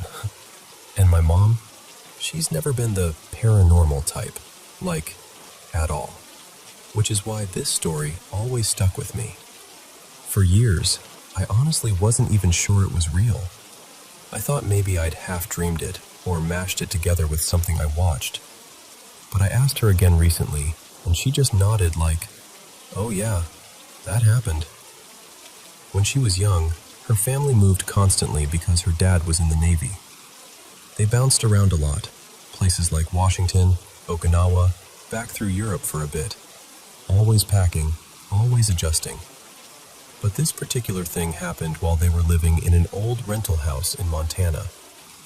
The kind of house that looks normal in daylight, but at night feels like it's listening. From the start, my mom said the house was cold. Not drafty old house cold. I mean, cold in a way that didn't make sense. Even in the warmer months, even with the heat running, some rooms stayed icy like the sun couldn't reach them. Everyone complained about it, but mostly in that shrugging way people do when they don't want to think too hard about something. Then one night, my mom had this dream. In the dream, she was standing in her bedroom, staring into her closet. And in the back of the closet, where there shouldn't have been anything but wall, there was a small door, like a little access door, the kind you'd only notice if you were looking for it. Dream Mom opened it, and sitting on the floor behind it was a little girl, maybe 6 or 7, hair messy, face pale, eyes way too focused. She wasn't crying or hiding or anything like that. She was just sitting there like she belonged there. In her lap was this old doll. The girl looked up at my mom and smiled. Not a friendly smile, not even a mischievous one. More like she was enjoying the moment, like she knew something my mom didn't. Then, still holding eye contact, she grabbed the doll and twisted, and she tore the doll's head clean off. In the dream, the little girl laughed, this sharp, delighted laugh, and my mom woke up immediately. Heart racing, skin prickling, that gross feeling you get when a dream leaves something behind in your body. She laid there in the dark, trying to tell herself it was just her brain being weird. But the dream felt too specific, too detailed. And the thing that really got her was the door. Because as far as she knew, there was no door in the back of her closet. But she couldn't let it go. So she got out of bed and went down the hall to wake up her older brother. His name was Marcus. She shook him awake, whispering fast, explaining the dream, probably sounding half panicked and half embarrassed. Like, "I know this is stupid, but can you just come look with me?" Marcus was sleepy and annoyed, but he went. Because that's what older siblings do when they're decent enough. They crept back into her room and pulled open the closet. And there it was. A small door, hidden behind hanging clothes and old boxes. A real one. Not imaginary. Not a trick of shadows. My mom just stood there for a second, staring at it, feeling that awful no, no, no sensation climb up her spine. Marcus opened it. And behind that little door was a shallow crawl space. Apparently it led under the bathtub. Just enough room for someone to shove things in there, or for things to end up there. And on the floor inside was a doll. An old doll, with its head ripped off. But his face went weird too, tight and pale in that way that says, "I don't like this. I'm trying to act brave, but I don't like this." They slammed the little door shut and backed away like it might reach for them. I asked my mom if they told their parents, and she kind of hesitated when she answered, like the details were blurry after all these years. But she said her mom, my grandma, was the superstitious one, the one who trusted gut feelings and kept little charms in drawers and believed houses could hold on to things. Whether my mom confessed the whole story or not, the mood in that house shifted after that. Like nobody wanted to be alone in certain rooms anymore. Like everyone started sleeping with doors open, lights on, radios playing softly, anything to make the silence less thick. And eventually, my grandma decided she couldn't handle it. She and my grandpa had an extra room built onto the house. In addition, like they were physically trying to step away from something that couldn't be named. And here's the part that still creeps me out. That new room was the only place in the whole house that felt normal. It was warmer, brighter, less heavy. So little by little, everyone migrated into it. Kids, parents, everybody. Mattresses on the floor, blankets piled up, all of them sleeping in the same space like an unspoken agreement. We're not sleeping in the rest of this house if we don't have to. They stayed like that until the next move. And my mom, who still doesn't care about ghosts, who still rolls her eyes at paranormal stuff, told me this story in the same tone you'd use to describe a broken stair or a leaky pipe. Like it was just something that happened. But every time I think about that dream, and that little door, and the doll waiting on the other side, I get that same cold feeling she described. The kind that doesn't match the season.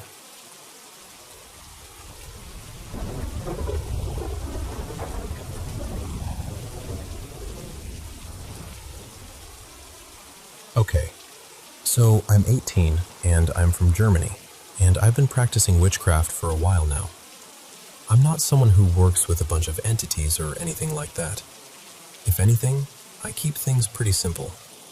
I mostly just exist alongside whatever's already around me. And in my room, I've always felt like there are spirits, ghosts, whatever you want to call them. It's never been a scary thing, more like familiar. Stuff goes missing and shows up in weird places. Sometimes a candle will go out like someone gently blew on it. And I'd honestly talk out loud sometimes like, "Hey, I see you," because it never felt hostile. It felt like roommates I couldn't fully see. But then things started getting off.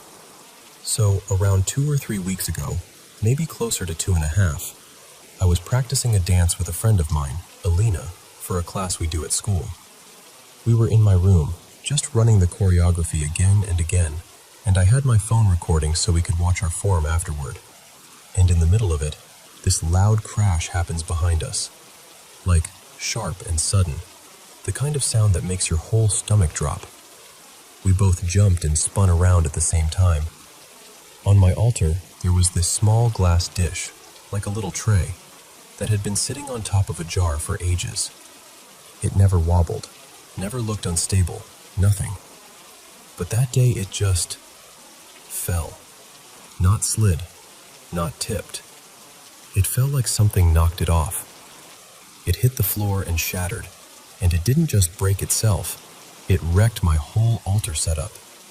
Herbs scattered, little items knocked over, everything a mess. At first I was like, okay, gravity, sure, and I tried to shrug it off. But later we watched the recording, and I swear to you, it makes no sense.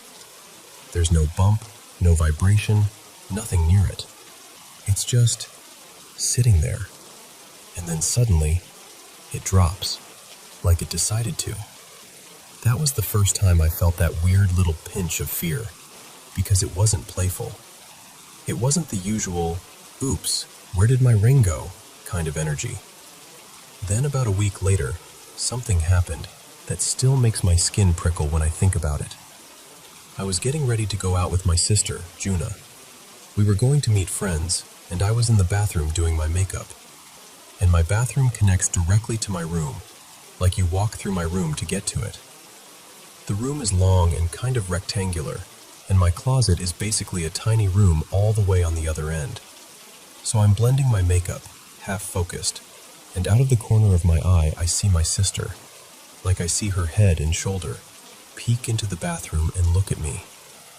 It was such a normal thing that I didn't even react right away. I just turned like, what? But when I looked straight at her, there was nothing there. She didn't walk away. She didn't step back. She just wasn't there. And literally at the same time, I hear my sister's voice call my name. From the closet. From far away. I remember just standing there, staring, trying to make it make sense. Like maybe my brain glitched. Maybe it was a reflection. Maybe I was tired. So I walked over to her and asked, "Did you just look into the bathroom?" And she goes, "No, I've been in here the whole time." Both of us got quiet for a second, and then we did that thing people do when they're scared but don't want to admit it. We laughed. Like, nervous laughing. Because we're both practicing witches, and we've had weird moments before, but this felt different. Like something pretending.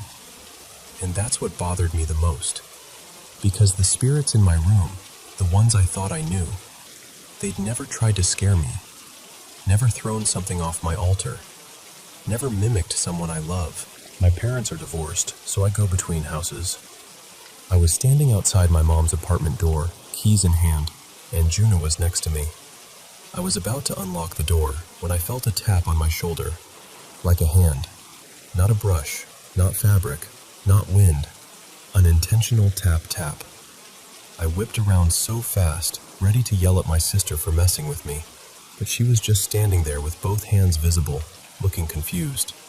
And my brain immediately went, spider. I don't even know why, it was just panic.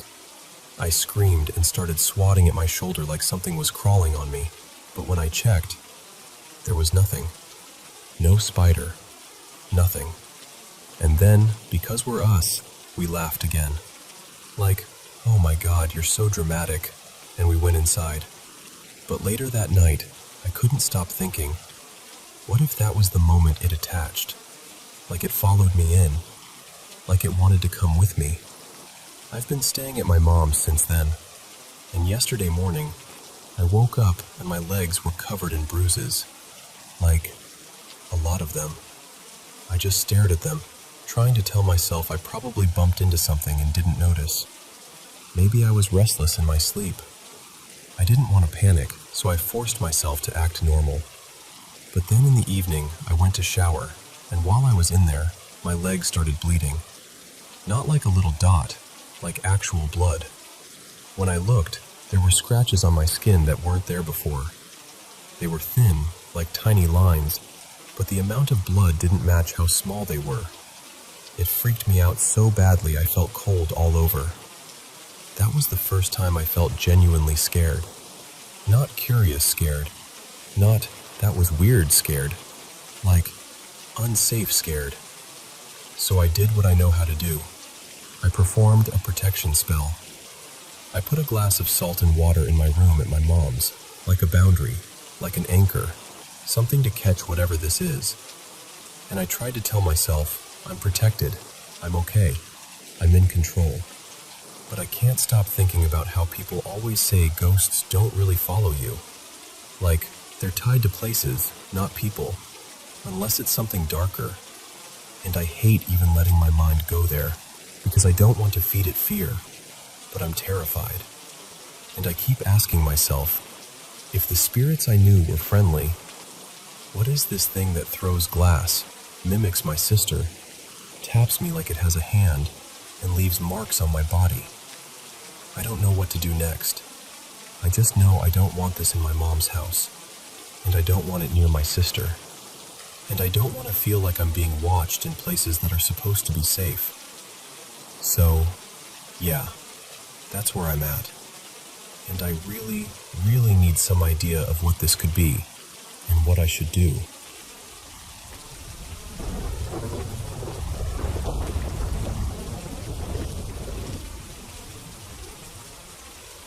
Hey friends, welcome back to the Paranormal M channel.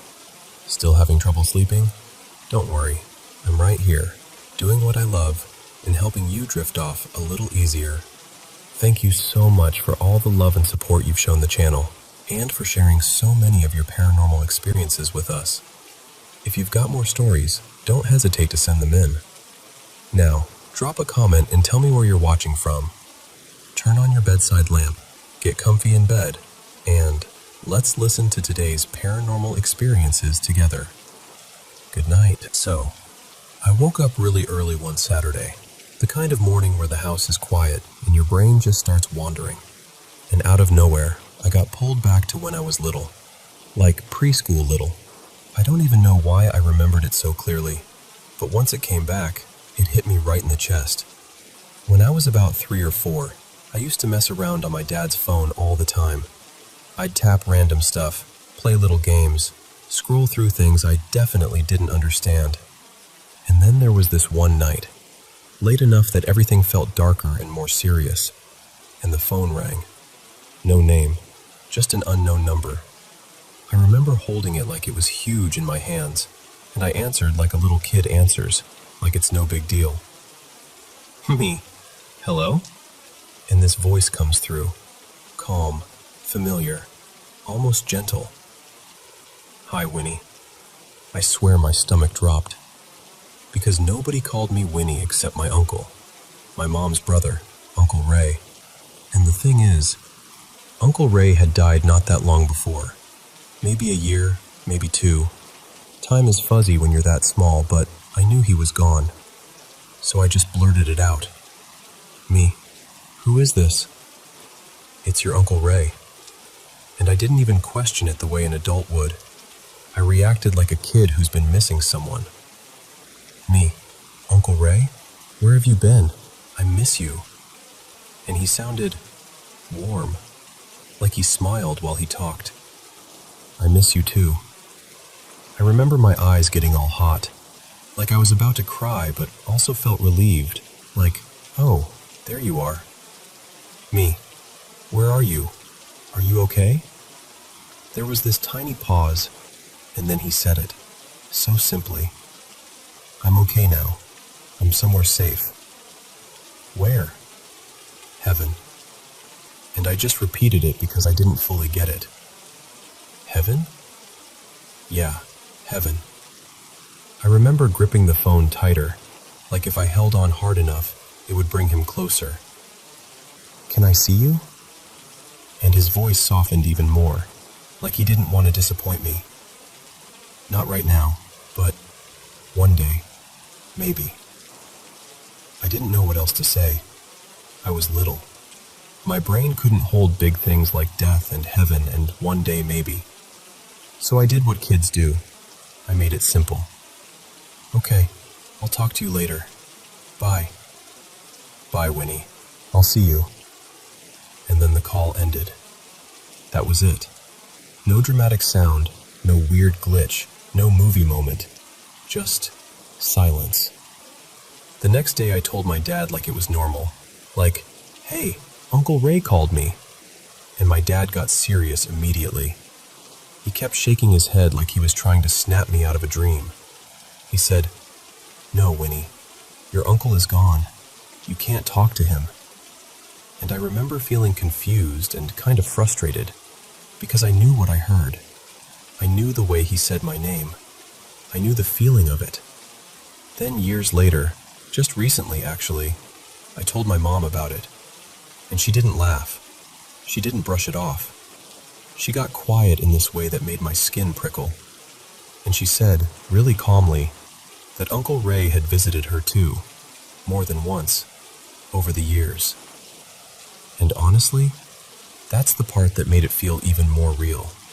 Because if it was just a kid imagining things, why would my mom have her own stories? So yeah, I don't know what it was. I don't know if it was something spiritual, or some strange coincidence, or a memory my brain turned into something bigger. I just know it stayed with me. And sometimes, when I think about it, I don't even feel scared.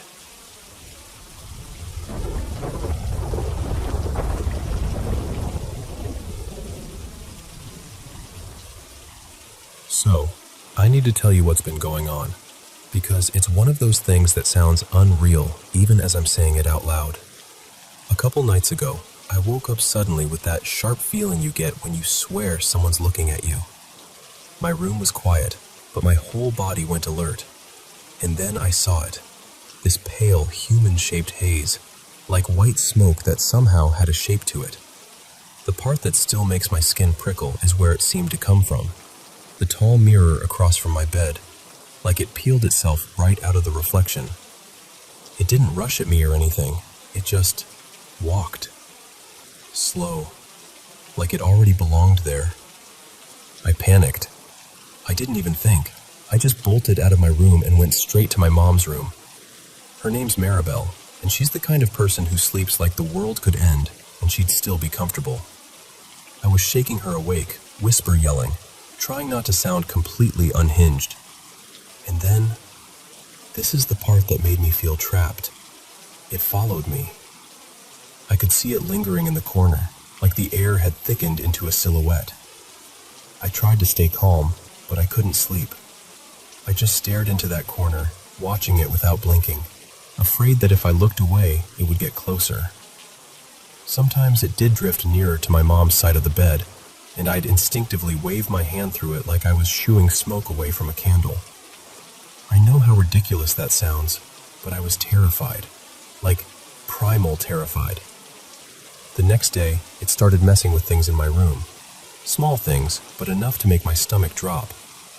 I have this little magical girl figurine on my shelf, an anime character named Haruka Shinomiya, and I caught the smoky shape hovering around it, like it was drawn to it. It happened more than once, too, like it kept coming back to that exact spot. At one point, I saw something like a side profile in the haze, cheekbone, chin, the suggestion of hair, and I swear I felt my heart try to climb up into my throat. Then I saw it do something that made it feel real in the worst way. It pressed what looked like a hand against my wall. A hand that wasn't solid, just concentrated smoke, but shaped like fingers in a palm. I remember whispering, "Nope," out loud, like that would change anything. That night, my mom saw it too. I walked into my room and she was standing in the doorway, wide-eyed, staring at my bed. She told me she saw it sitting there, like it was perched on the edge, calm as you please. And Maribel doesn't scare easy, but she genuinely panicked. She started praying immediately, like it was the only thing her body knew how to do. Today, it's worse, or maybe clearer. I don't know.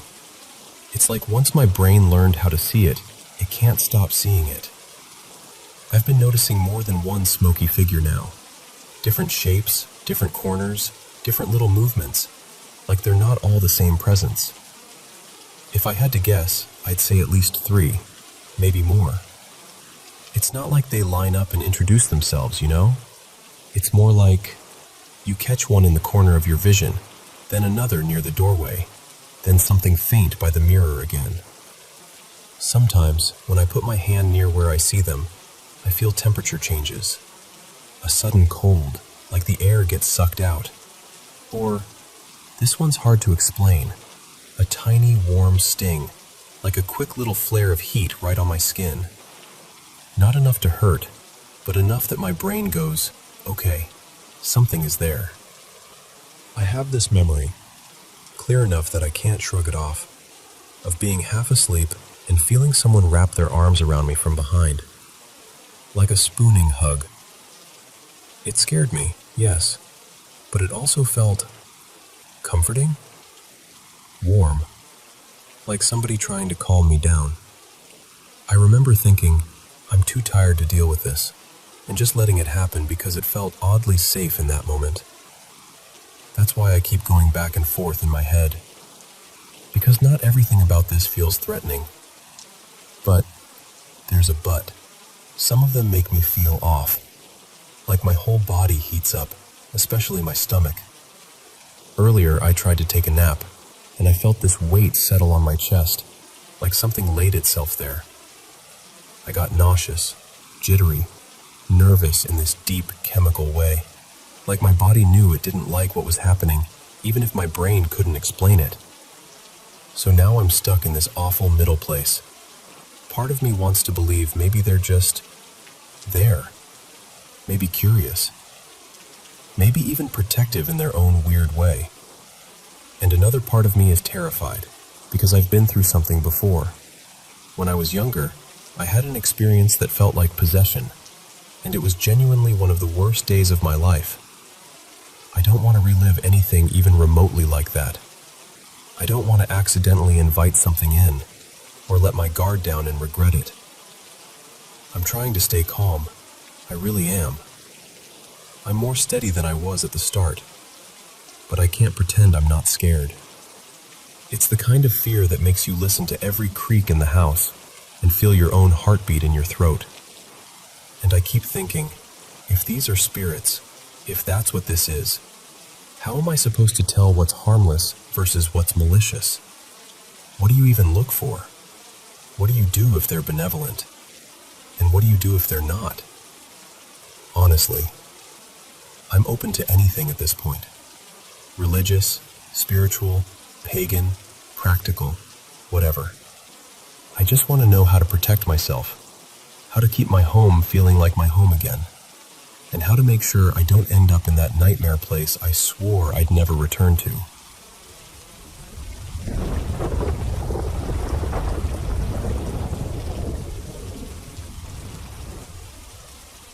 So there's this little trail near my neighborhood. Nothing dramatic, honestly. It's a short one, like 10 minutes end to end, and my friends and I wander it sometimes when we feel like getting out of the house. But this was the first time we'd gone during fall. You know that sound dead leaves make when you walk on them? That loud, crunchy, impossible to be stealthy sound? Yeah, that was us, just stomping through the dark like a little parade. And for context, we've had moments out there before, like thinking we saw something move, or getting a random wave of unease. But it's always been vague. Nothing you could point to and say, that right there. Until last night. It was somewhere around 8:30 p.m. when I went with my cousin Mara and our friend Eli. We get to the trailhead, and we're not even a quarter of the way in when Eli slows down and glances over his shoulder. He goes, really casually at first, "Do you hear that? Like, footsteps behind us?" Mara and I kind of pause, listen, and I don't hear anything definite, just leaves, distant wind, the usual night sounds. But the way Eli said it wasn't jokey. It was that tone people use when they're trying not to freak anyone out. We keep walking anyway. And then, maybe 10 seconds later, Eli stops again, sharper this time. "Okay, I swear I just heard a voice. Over there." He points into the woods on our right. So we all stop. Full stop. No leaf crunching, no talking over each other. Nothing. Mara immediately goes, "I've had a bad feeling since we stepped onto the trail." Like she'd been holding it in and finally admitted it out loud. And she says she heard the voice too, like a quick, weird sound that didn't match anything else around us. Eli adds, "And before the voice, I heard the footsteps again." Meanwhile, I'm standing there realizing I'm the odd one out, because I hadn't felt or heard anything strange up to that point. But I believed them. Their faces weren't, "Let's mess with you." They were pale, listening too hard. So we agree, pretty quickly, that we're done for the night. We turn around and start walking back toward the road. And weirdly, the walk out feels normal. No more sounds, no more weird feelings. Just us, the flashlight beam, the crunch of leaves. Almost like whatever it was had decided to stop performing. Now, the entrance to this trail is set up kind of oddly. There's a little sign by the road, and it's surrounded by bushes. You walk through a narrow path in the bushes into this small clearing, and then on the other side of the clearing, that's where the actual trail begins. So we cross the clearing, heading back out, and we step into that tight little corridor of bushes. And that's when my body reacts before my brain does. I suddenly feel on edge, like the hair on my arms isn't just standing up, it's listening. I stop, turn around, and swing my flashlight beam back into the clearing and toward the trail. Nothing. No movement, no figure, no eye shine. Just empty space and leaves and darkness. But I still get that cold, crawling chill up my spine anyway. I face forward again, and not even 2 seconds later, right as we're about to break out of the bushes onto the road, I hear it. A weird, breathy little wheeze from the left side of the bushes, close enough that it felt like it came from inside that leafy wall. And it sounded like a young voice trying to speak through a tight throat, like, "Hey." Just that. Hey. And I know how this sounds, but it wasn't like someone calling from far away. It wasn't a clear adult voice. It was small and strained, almost like someone testing whether we'd respond. I was the only one who heard it. I immediately blurted out something like, "Did you guys hear that? It sounded like someone just said, 'Hey,' right there." We spill out onto the road and turn around, shining our lights into the bushes where I heard it. Nothing.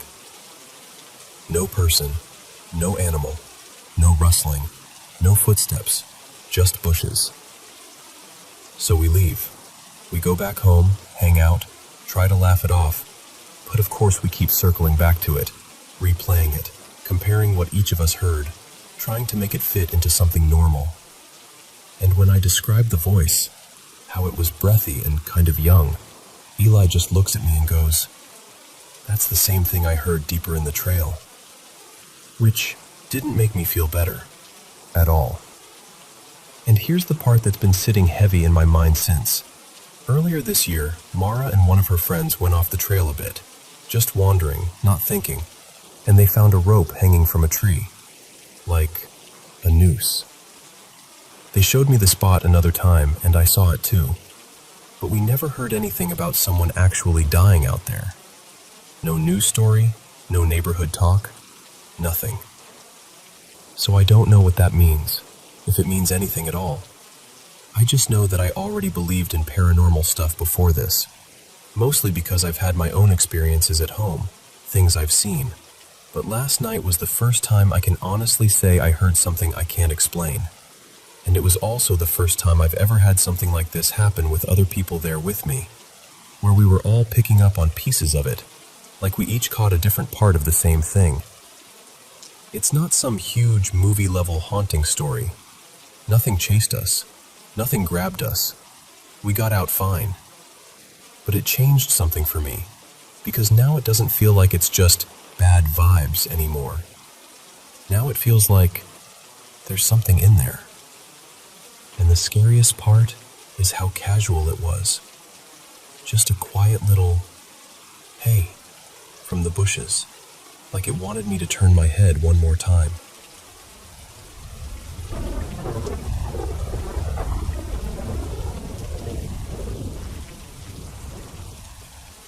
Hey, can I tell you something that started as a joke, but stopped feeling funny a long time ago? So, growing up, my family moved a lot. Different cities, different schools, always chasing the next place we could afford. I got used to packing fast and saying goodbye faster. But there was one year that still sits in my chest like a stone. I was 11 when I had to live away from my parents for a while. Not because anyone wanted it that way, just because there wasn't enough food and not enough money.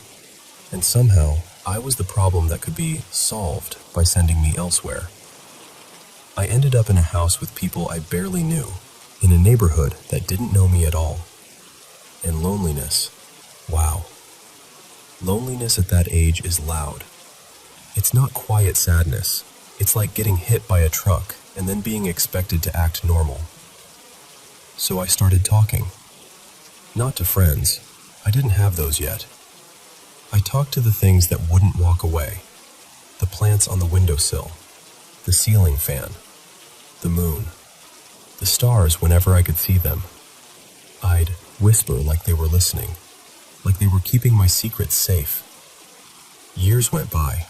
I got older, got more curious, read more. I was raised Buddhist, and I started asking questions. Real questions. The kind you can't neatly tuck into a lesson. And the more I saw people using religion like a tool, like a way to control others or show off, I got angry. Not at belief exactly, more at what people did with it. So one day, half out of spite and half out of boredom, I made up my own god. I know, it sounds ridiculous. That was the point. I called it Kiri. Not from any holy book, not from any tradition. Just a name that felt like it belonged to something that only existed for me. I made up rules like it was a game. Little rituals, tiny promises, bargains that were more like dares. And I'd talk to Kiri the way I used to talk to the moon. Softly, privately, like I was embarrassing myself on purpose. At first, my wishes were silly, teen stuff. Please let me get out of trouble. Please let this one awkward thing go away. Please let me pass this test even though I barely studied. Things like that. And then, this is where it gets weird. Some of them came true. Not in a magical lightning bolt way. More like life would tilt, just slightly, in the direction I asked. And when something didn't happen the way I wished, something else would happen that felt better than the original wish, like I got upgraded without ordering it. I laughed it off for years. Coincidence, I told myself. Confirmation bias.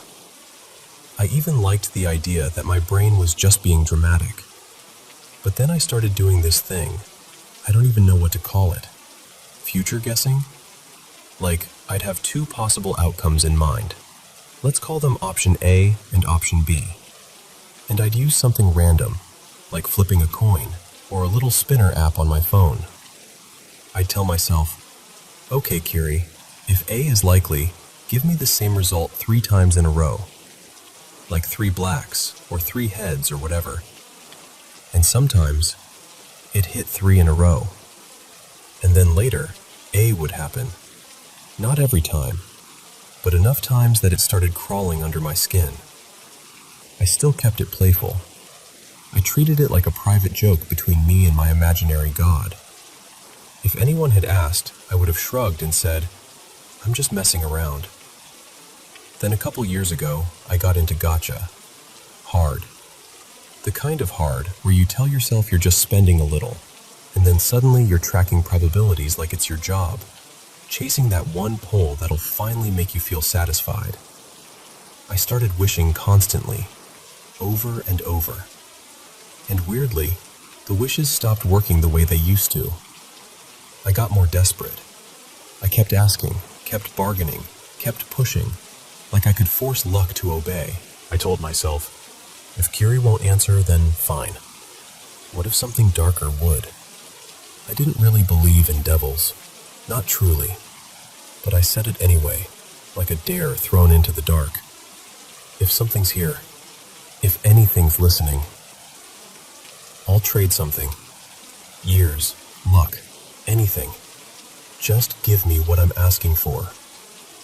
I even said it with that half laugh people use when they want to pretend they don't mean it. And then things started happening again. Not just for me. Sometimes I'd wish for my friend, too.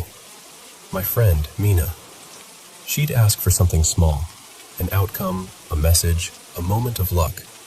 And I'd do my little ritual and say, okay, Kiri, handle it. And it would happen often enough that we stopped laughing the same way. We tested it too, like we were trying to prove ourselves wrong. We kept notes. We tried different methods. Spinners, coins, random number generators. We'd make predictions and score them. Over weeks, it felt like we were hitting something like 8 out of 10. 8 out of 10 is way too high to feel normal. I didn't know whether to feel proud or terrified. Mostly I felt uneasy, like I'd opened a door and couldn't remember why I thought it was a good idea. One night, Mina looked at me and said, really quietly, "Are you sure that's a god?" I swear my whole body went cold, because the second she asked that, all the jokes drained out of the room, and I realized I didn't actually know what I'd been talking to, or if I'd been talking to anything at all. After that, I stopped. Completely. I didn't wish. I didn't bargain. I didn't test. I tried to forget. I told myself it was a phase, a coping mechanism, a lonely kid habit that grew up with me. Over a year passed. I almost felt normal again. And then, yesterday happened. I was in a convenience store, standing in front of the drinks, doing that quiet math people do when they're trying to stretch a tiny budget across a whole month. I remember staring at the price tags and feeling this tired, sour panic. Like, okay, this is what I have left. And without thinking, without planning, I whispered in my head, "Kiri, just let me get a free one. Just one." You know those promotions where you can win a free drink from a lucky label or code? That kind of thing.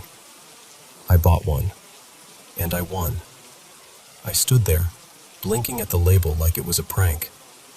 I went to exchange it for the free drink. I opened the new one. Won again. I laughed, nervous laugh, not happy laugh, and exchanged it again. One again. This kept going until it stopped feeling like a joke and started feeling like a spotlight on my life. Like something was saying, "Remember me?" 12 times. 12 consecutive wins. By the time I walked out, my hands were actually shaking. Not from excitement, from that same chill I felt when Mina asked me that question. Because I don't know what it means. Maybe it's just probability doing something wild once in a lifetime. Maybe it's a glitch. Maybe I'm noticing patterns because I'm scared and my brain wants a story. Maybe Kiri is just a name I gave to my own desperate hope. But also, I can't unfeel what I felt. I can't unremember the way life kept bending at the exact moments I whispered into the dark. So I'm asking you, honestly, what do you think? Not, is it real? I don't even know how to define real anymore. I mean, if you were me, would you call it luck? Or would you stop and wonder who, or what, has been listening all this time?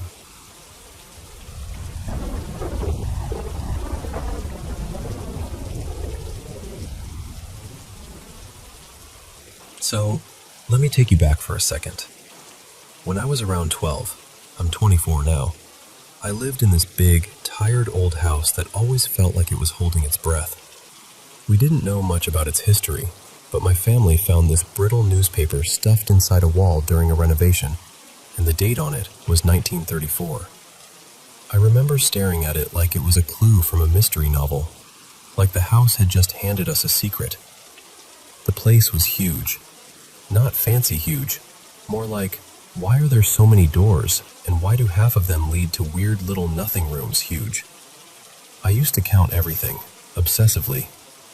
At one point, I swore it had 15 rooms, and I'd walk around like a little inspector, keeping score in my head. There were corners of that house that felt like they belonged to someone else. There were 2 basements, which sounds dramatic, but it was actually just unsettling. One was right off the garage, an old, stubborn door that led down into this concrete cellar. It smelled like cold dust and metal, and you could get to some of the house's ducts down there. The other basement was inside the house, the one we used more, and that's where the laundry was, along with a storage room that always felt like it was waiting for you to look away. Even our bedrooms had their own little, "this place is weird" features. Mine and the room next to it both had crawl spaces that disappeared into the walls. I shoved furniture in front of a couple of them, dressers mostly, like that would somehow make them less real. I never told anyone I did it out of fear. I probably pretended it was just for more space or something. But yeah, it wasn't for space. The house made noises constantly. Pipes clicking, floorboards popping, the slow groan of wood settling. And we couldn't afford to heat it properly through the winter, so we'd hang blankets in doorways and tape plastic over the windows. It worked, kind of, but it also made the whole place feel dim and sealed off, like the daylight couldn't quite reach us. And when I was home alone, that's when it got bad. I'd get this awful feeling like someone was right behind me, close enough that if I turned around too fast, I'd bump into them. I'd whip my head around over and over, trying to catch nothing. Sometimes I'd even yell out, just to prove I wasn't scared. Like, "Hello? Anyone there?" Trying to sound tough while my voice cracked because I was 12 and terrified. Looking back, I know how it sounds. A dark house, a kid with an imagination, the normal creepy soundtrack of an old building. I get it. But the feeling was real. It stuck to me. Then one day, I went downstairs to switch the laundry. I remember it clearly because nothing about it was unusual at first. Just me carrying a basket, the hum of the machines, that stale basement air. I switched the clothes over, grabbed the basket, turned, and noticed this big tank against one of the outer walls of the laundry room. It wasn't a water heater. It looked older than that, like it belonged to some long-forgotten system the house used to have, some reservoir or storage tank for something that didn't exist anymore. Nobody ever touched it. It sat there quietly like a piece of the house's skeleton. It was always coated in dust, like thick dust, the kind that looks untouched for years. But this time, it wasn't untouched. There were handprints all over it. Dozens. I just froze. You know that moment where your body reacts before you even get a thought together? That was me. My stomach dropped, my skin went tight, and the inside of my head went completely quiet except for one word.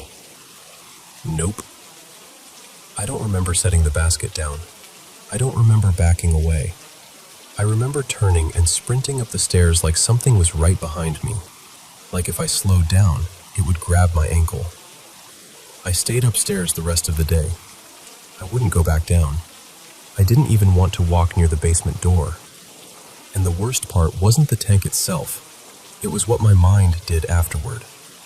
Because once you've seen something like that, your brain starts trying to solve it. It starts building explanations out of whatever scraps it can find. And half of those explanations are worse than the truth. Maybe someone did it as a prank. Maybe it was old handprints I'd never noticed. Maybe the long fingers were just smears. Maybe. But I couldn't stop picturing hands in the dark, pressing into the dust when nobody was there to see it. Fast forward to now. I moved into a new apartment recently. Nothing like that old house. Brighter, cleaner, normal. And in the garage, I noticed a few black handprints on one of the walls. Not dusty ones, darker, like smudges. And the thing is, I don't remember them being there when I moved in. Could they have been? Sure. Maybe I just didn't notice. Garages are easy to ignore until you're looking for something. But the second I saw them, my chest did that same little drop it did when I was 12. It brought me right back to that basement, that tank, those prints. I'm not exactly panicking about it now. I'm older, and I've got a better grip on myself. I know there are a lot of normal reasons you could end up with handprints on a wall. People moving stuff in, leaning, touching surfaces without thinking. It's just, it still makes me uneasy. Because that moment in the laundry room never really left me. It's like one of those memories that isn't loud all the time, but it's always there in the background, waiting for the right trigger to wake up. And honestly, that house had other moments, other things that didn't quite add up. Stuff I tried to laugh off later but couldn't fully shake. So I guess that's why I'm telling you. Because I've carried it for years, and sometimes it helps just to say it out loud, to let someone else hear it and go, yeah, that is strange, or here's what it might have been, or even just, I get why that freaked you out. And if you ever want to hear more of what happened in that house, trust me, there's more.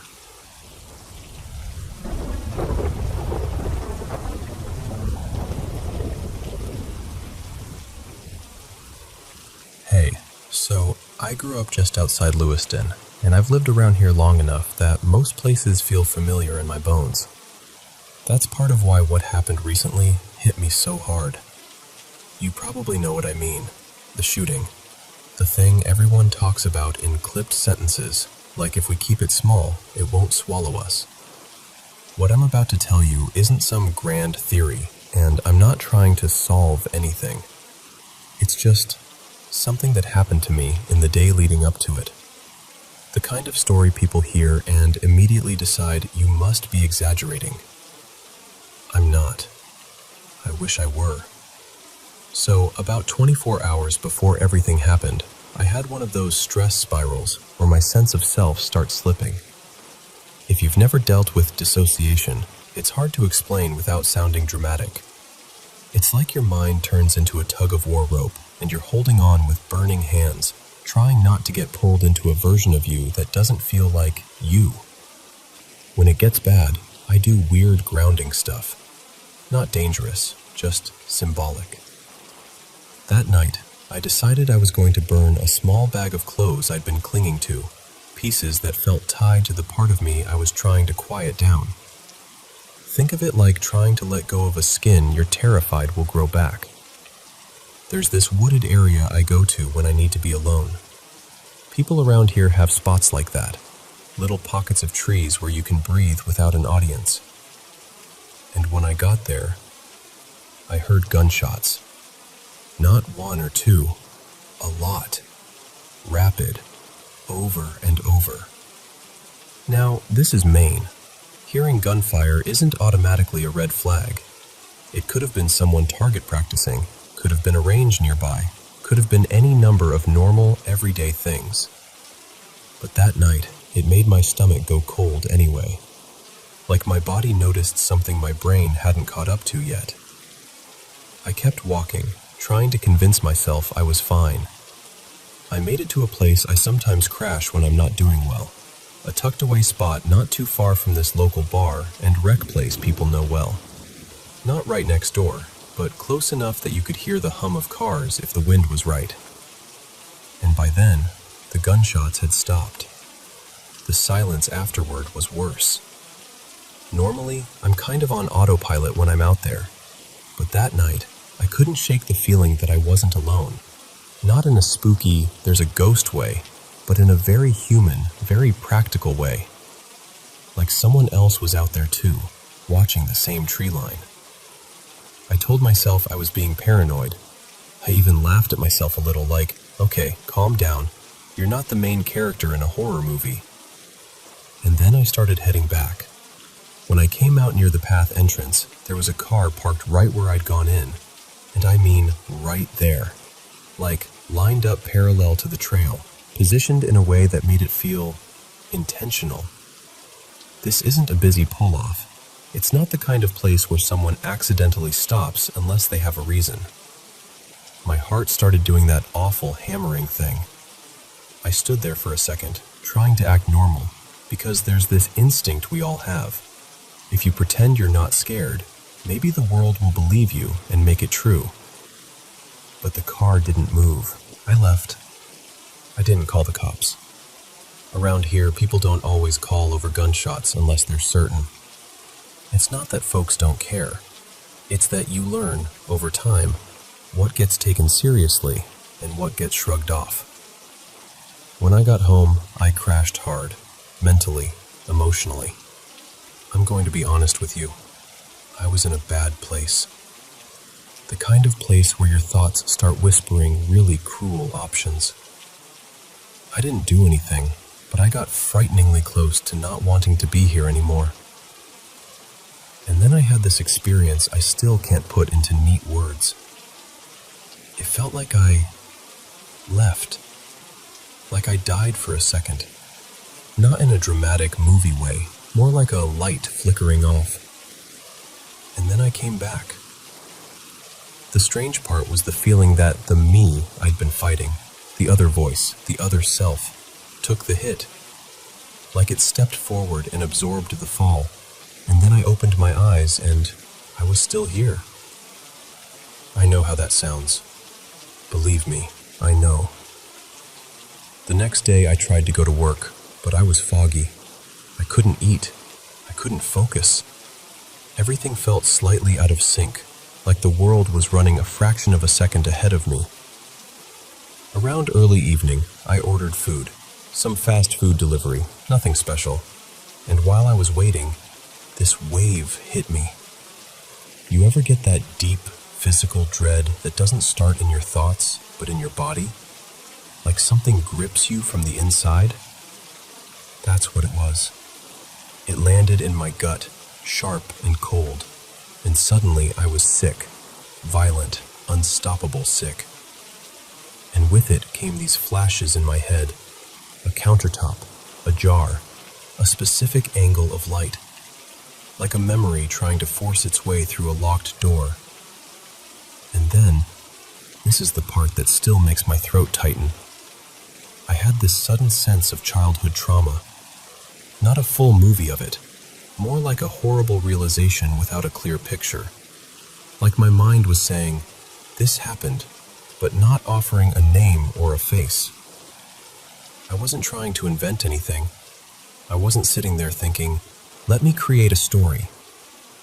It just surfaced, like something buried finally cracked open under pressure. I checked the clock during all of it, because I was trying to anchor myself in reality, and it was 6:38 p.m. That time is burned into me now. I remember thinking, someone is hurt. Not me. Someone else. It was the same feeling you get when bad news is about to arrive, like your body knows before your phone rings. I kept thinking of that scene in a sci-fi movie, where the wise old character suddenly winces like they've felt 1,000 people disappear at once. That's the closest comparison I've got. It was grief without a source, terror without a target. And then the news started unfolding. The locations, the timing, it all threaded through places I knew too well. I spent years bouncing around Lewiston when my life was unstable. I've slept rough near the same stretches of town. I've walked past the same doors. I've stood outside the same buildings, hungry and exhausted, staring at the lights inside like they belonged to another species of human. When they said where it happened, I felt my chest drop. Because those weren't abstract dots on a map to me. Those were real corners I've stood on. A friend of mine, Riley, texted me later and asked if I was okay. And I remember staring at the message thinking, how do you answer that? How do you say, I'm alive, but I don't feel fully returned to my own life? Because 2 months earlier, I'd had this bizarre, humiliating moment where a stranger in a restaurant screamed at me, called me disgusting names, accused me of things that weren't true, over something as stupid as the shirt I was wearing. A pink anime tee. That's it. And it wasn't just an insult. It was like she needed me to be a villain so she could feel righteous. And after the shooting, that memory didn't feel random anymore. It felt like a pattern. Like something in this town gets under people's skin and turns them into mirrors for their worst fears. A couple days after, I started watching this old anime called Paranoia Agent. It's about a community that keeps blaming a mysterious figure for everything. Like if you can point at a phantom, you don't have to look at your real pain. And I couldn't stop thinking about that. Because that's what it feels like here sometimes.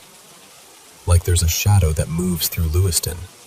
Not a literal ghost, not some cartoon monster, but something heavier than that. Something that feeds off fear and isolation, and the way people quietly give up on each other. And listen, I know I sound like I'm rambling. I know how easy it is to roll your eyes at this. I'm not asking you to believe in magic or secret plots or anything like that. I'm just telling you what it felt like to be in my body in the hours before it happened.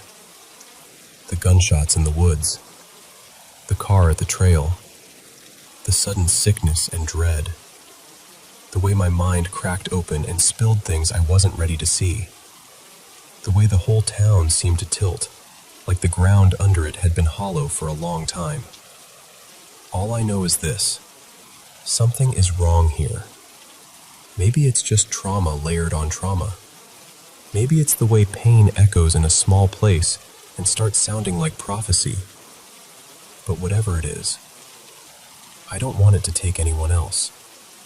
So if you're listening to this, and you've ever felt that same kind of invisible pressure, like the air itself is warning you, please don't ignore it. Take care of yourself. Stay close to the people who keep you steady.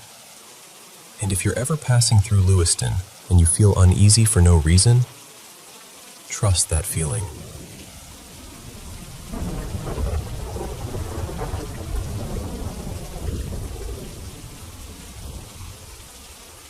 Okay, so I don't tell this story often, but I'm going to try to get through it with you.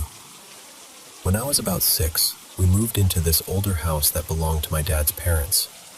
It wasn't run down exactly, but it had that feeling, like the air was heavier inside than it should have been. The kind of place where you'd walk in and immediately lower your voice, without even realizing you were doing it. And weird stuff started happening almost right away. At night, you'd hear clinks and shuffles in the kitchen, like someone was moving around in there, but the hallway would be empty. Lights would flick on by themselves. Small things would go missing, like a fork or a set of keys, and then turn up somewhere that made no sense, like inside a cabinet we didn't even use, or on the basement steps. My mom swore she put a pair of scissors on the counter once, and found them later sitting in the bathtub upstairs. We'd hear what sounded like little kids giggling, but it would be coming from places no kids were, downstairs, or right outside my little brother's room. And sometimes, late at night, these dark shapes would move across the corners of your vision. You'd blink and they'd be gone, but your stomach would still drop like they were still there. I had one moment in that house that still makes my skin go tight when I think about it. So, my bedroom had this door that led directly down into the basement. Not a normal down-the-hall basement door. This one was in my room. Our basement was kind of half above ground, and the living space sat on top of it, so the door was there like it belonged. One night, I woke up to the slow creak of that door opening. I remember thinking, half asleep, "Oh, it's just Mom checking the laundry," because the washer and dryer were down there. I didn't even sit up at first. I just stared toward the door, waiting for a familiar shape. But what stepped into that doorway wasn't my mom. It wasn't my dad either. It was this figure. Just darkness shaped like a person, but wrong somehow. Too still, too quiet. And the worst part was the feeling that it was looking at me, like it knew I was awake, like it was waiting to see what I'd do. I couldn't move. I couldn't even breathe right. I did the only thing a terrified 6-year-old can do. I yanked the blanket up over my head and squeezed my eyes shut so hard it hurt. I stayed like that until I don't even remember when. I must have passed out from fear. That was the first and last time I ever saw that thing directly. But it wasn't the end of what was happening in that house. Not even close. A couple months later, my little sister, let's call her Mia, was 2, almost 3. Just a tiny kid. And she started saying this same sentence over and over, like it was a normal part of life. "Do you see the black kitty? Black kitty." Only we didn't have a cat. We didn't have any pets. So at first we did what families do. We laughed a little, brushed it off, figured it was just toddler imagination, until it wasn't cute anymore. Because then the nights started. I'd be asleep and suddenly I'd hear Mia screaming like she was being chased, like real, panicked, choking sobs. And she'd be yelling, clear as day, "The black kitty is gonna get me! It's coming! It's coming!" And I know how that sounds. I know it sounds like something from a horror movie, but I can't even explain to you what it does to your brain to hear those words coming out of a 2-year-old at 2 in the morning. She wasn't playing. She wasn't half dreaming. She was terrified. And Mia kept talking about the cat, but the way she talked about it changed. It wasn't kitty anymore. It was black cat. Always black cat. And always with this warning in her voice, like she was reporting something she couldn't stop seeing. Eventually, my grandma told a family friend about it. This woman named Renee who, honestly, I didn't know what to make of at the time. She wasn't loud or dramatic. She didn't come in trying to scare anyone.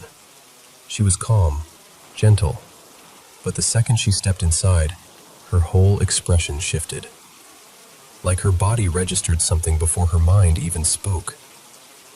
She looked at my mom and said, very quietly, something like, "There's something here that doesn't want your family here." And then she added the part that made my mom's face drain. "It's focused on the little one, because she's young, because she's open." A few days later, Renee came back and said she wanted to bless the house.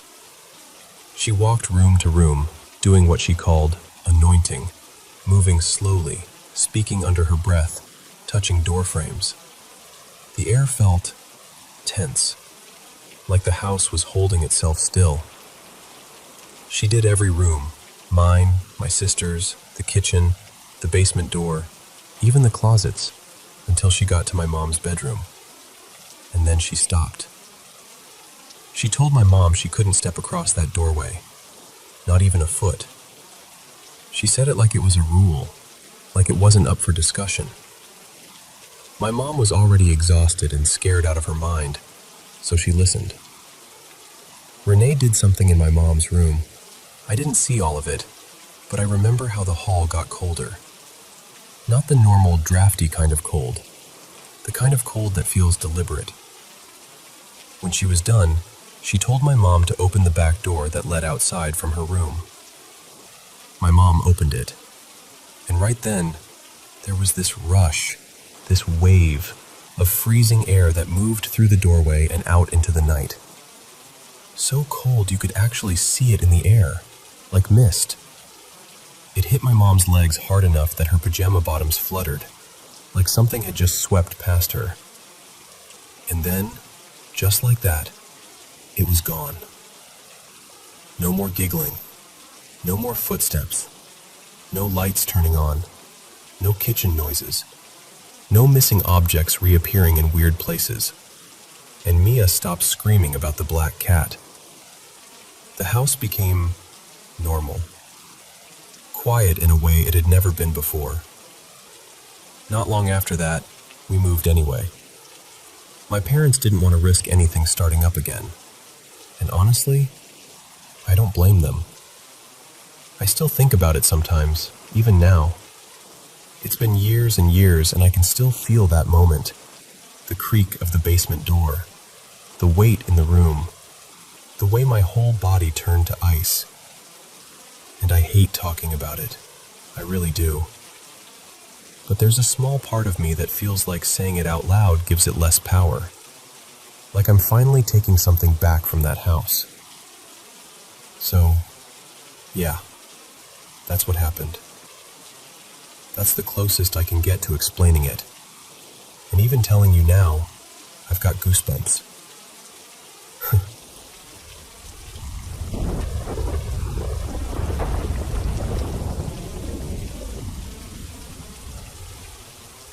So, I've had sleep paralysis a few times before, and honestly, it usually doesn't shake me up too badly. But this one had a different weight to it. Last night, the moment I finally drifted off, I was suddenly somewhere else. It felt like an old university campus, like those older brick-built colleges with that kind of solemn, historic vibe. Everything was wrapped in this thick blue-gray mist. Not like normal fog either. More like the whole world was tinted. And there wasn't a sky, not really. No stars, no moon, no light source at all. Just haze. Like the scene was lit from nowhere. I realized I was standing near a roadway, right by a curb, facing a sidewalk. I stepped up onto the sidewalk, then started walking down this grassy slope, maybe a 15-foot drop. Not steep, but enough that you feel yourself descending.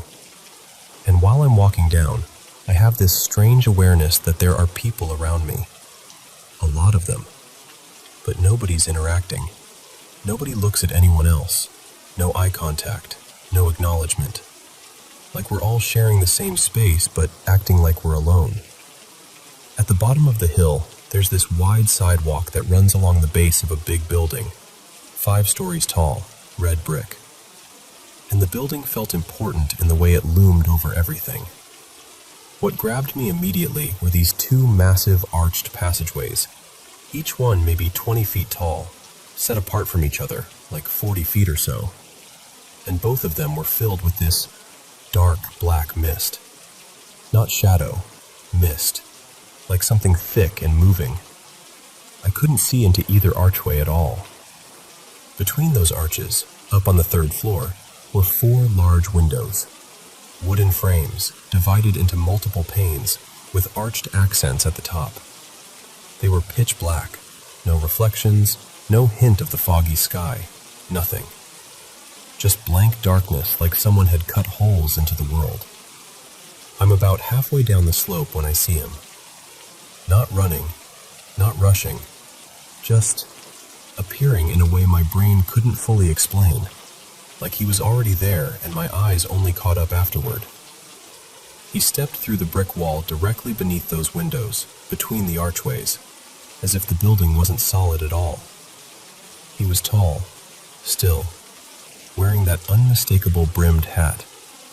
And even though the fog and distance should have made details hard to see, I knew it was him. Like my mind recognized him before I consciously processed it. The Hat Man. He walked straight toward me, and this is the part that really gets under my skin when I replay it. It felt like the crowd around us didn't exist to him, like he'd singled me out the second he arrived. He stopped close, too close, and turned his face toward me. And I swear to you, it was like he looked directly into me, with eyes that weren't really there, like the idea of eyes, the shape of a gaze without any actual features. Then he put his hand out for a handshake. He spoke 3 sentences.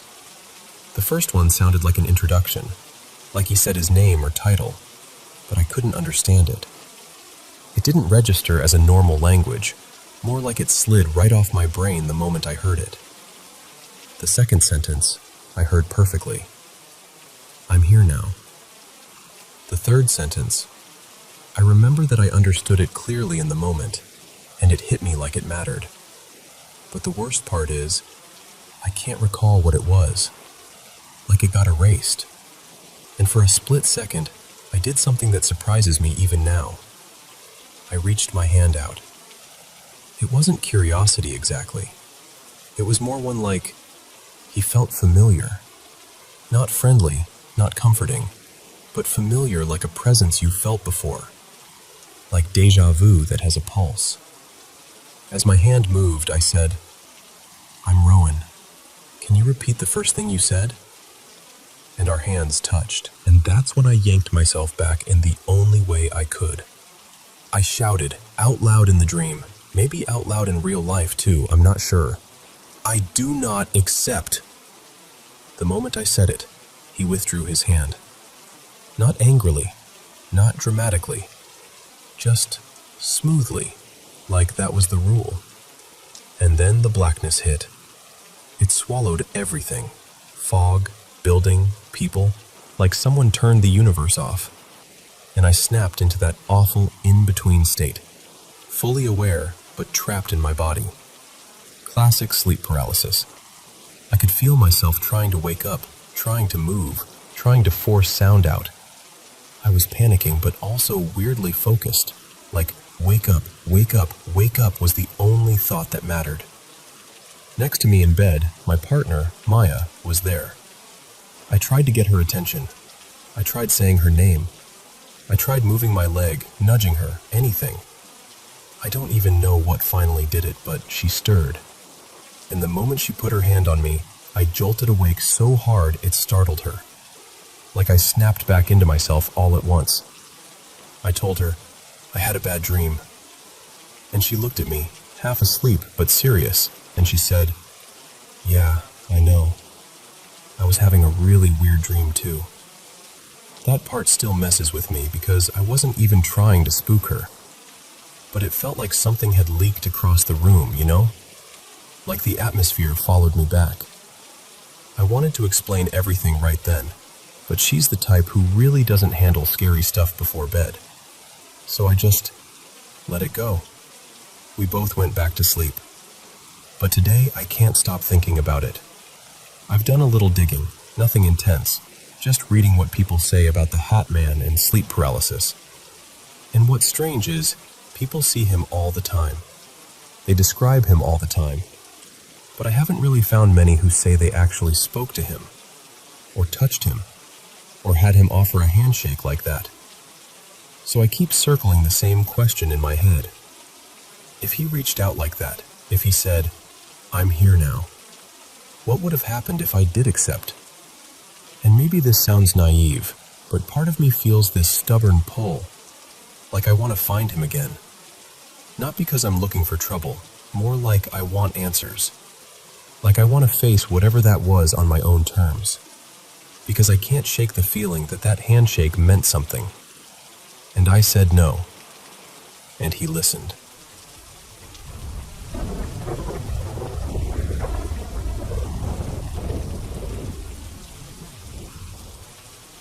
Okay, so I need to start by saying I've never actually touched a Ouija board. Not even once.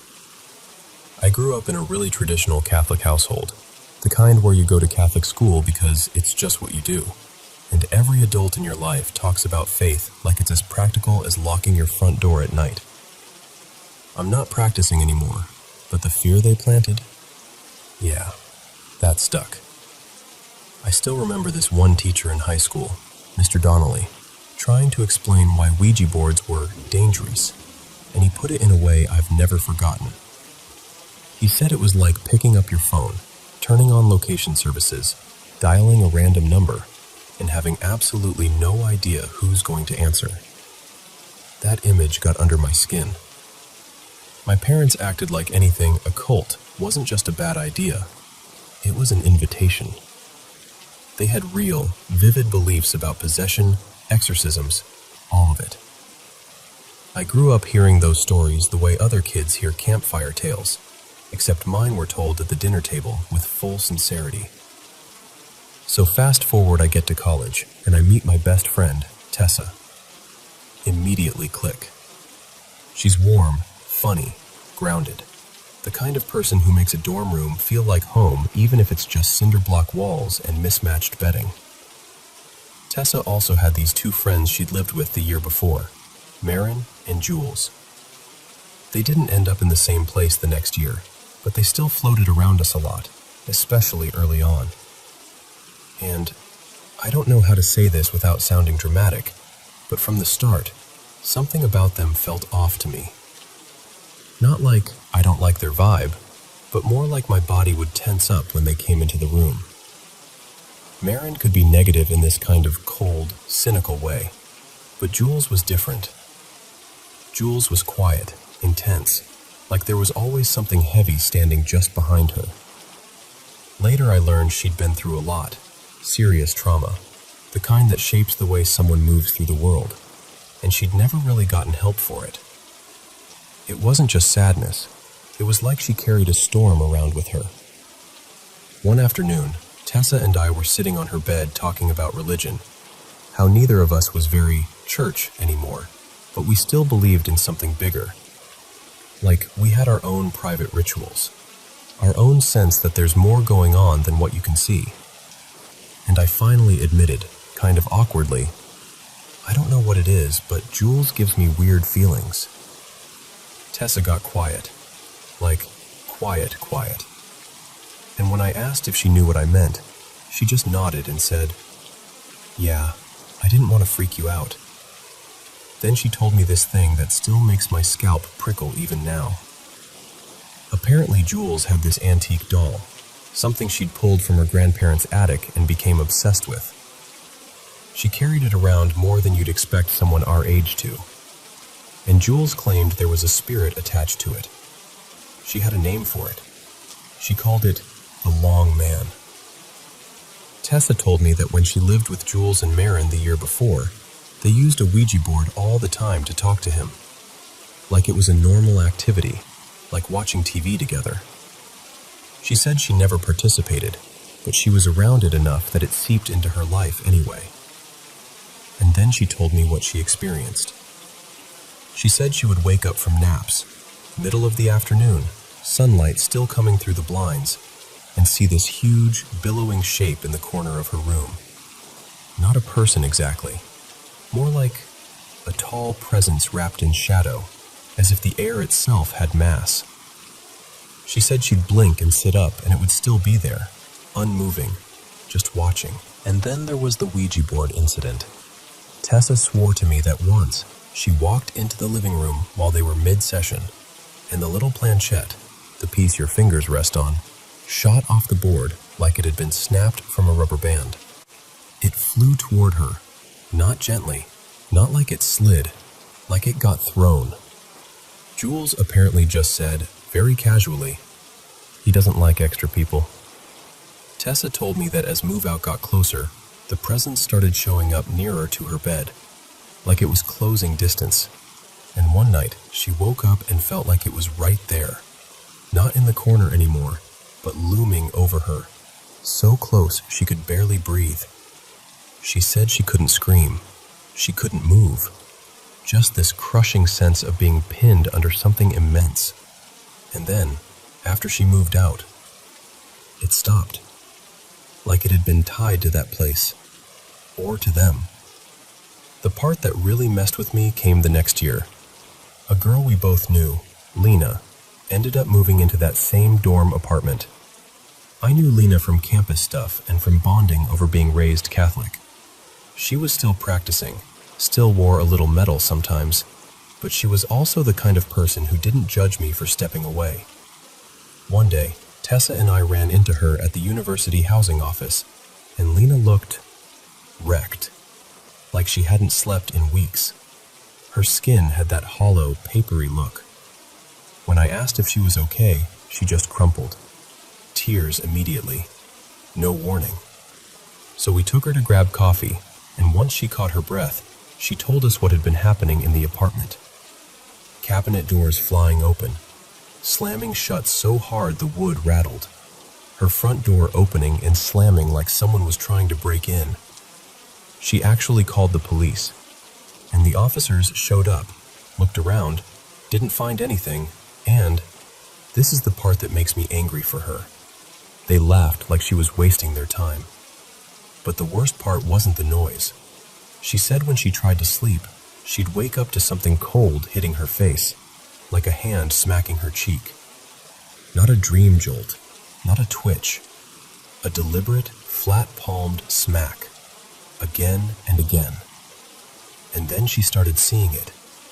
A massive figure at the foot of her bed, tall, hazy, like smoke held in the shape of a person, looming, swelling in the darkness. She was so scared she had her sister come stay the night, and her sister saw it too. Not, I think I saw something. Like, she sat up and whispered, Lena, there's something in here. One night, Lena was showering, and the bathroom cabinets started slamming like someone was rage searching through them.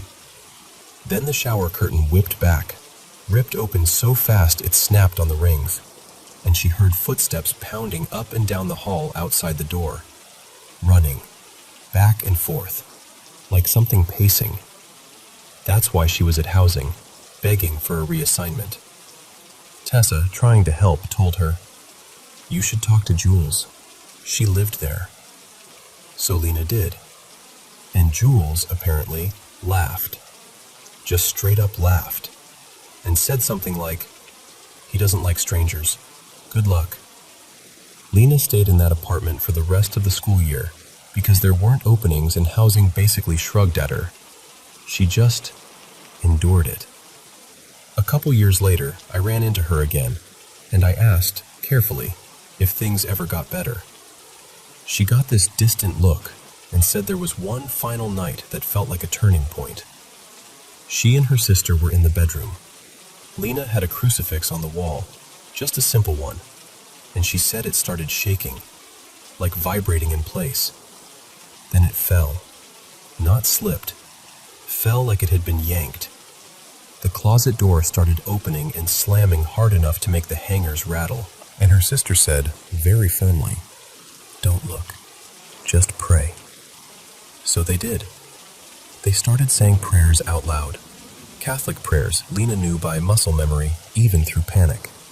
Over and over, like holding on to a rope in the dark. And then Lena said there was this sudden flash, white, bright, not warm exactly, but clean, like a camera flash filling the whole room. Her sister later told her it was like a wave of light poured down from the ceiling and rushed out the window, like something was being forced out. And after that, Lena said the air changed, like the room settled, like the pressure released. And she swore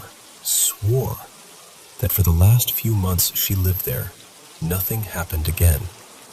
No slamming cabinets, no footsteps, no cold hands, just quiet. And honestly, I don't know what I believe about all of it. I'm not here to tell you I have answers, but I will tell you this. I've been in rooms that felt heavy for no reason, and I've learned to trust that feeling. And I still won't touch a Ouija board. Not ever.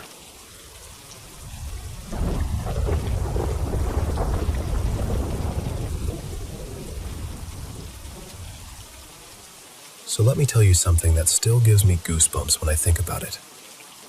In my country, Spain, January 6th is a big deal. It's Epiphany Day, the day of the three wise men.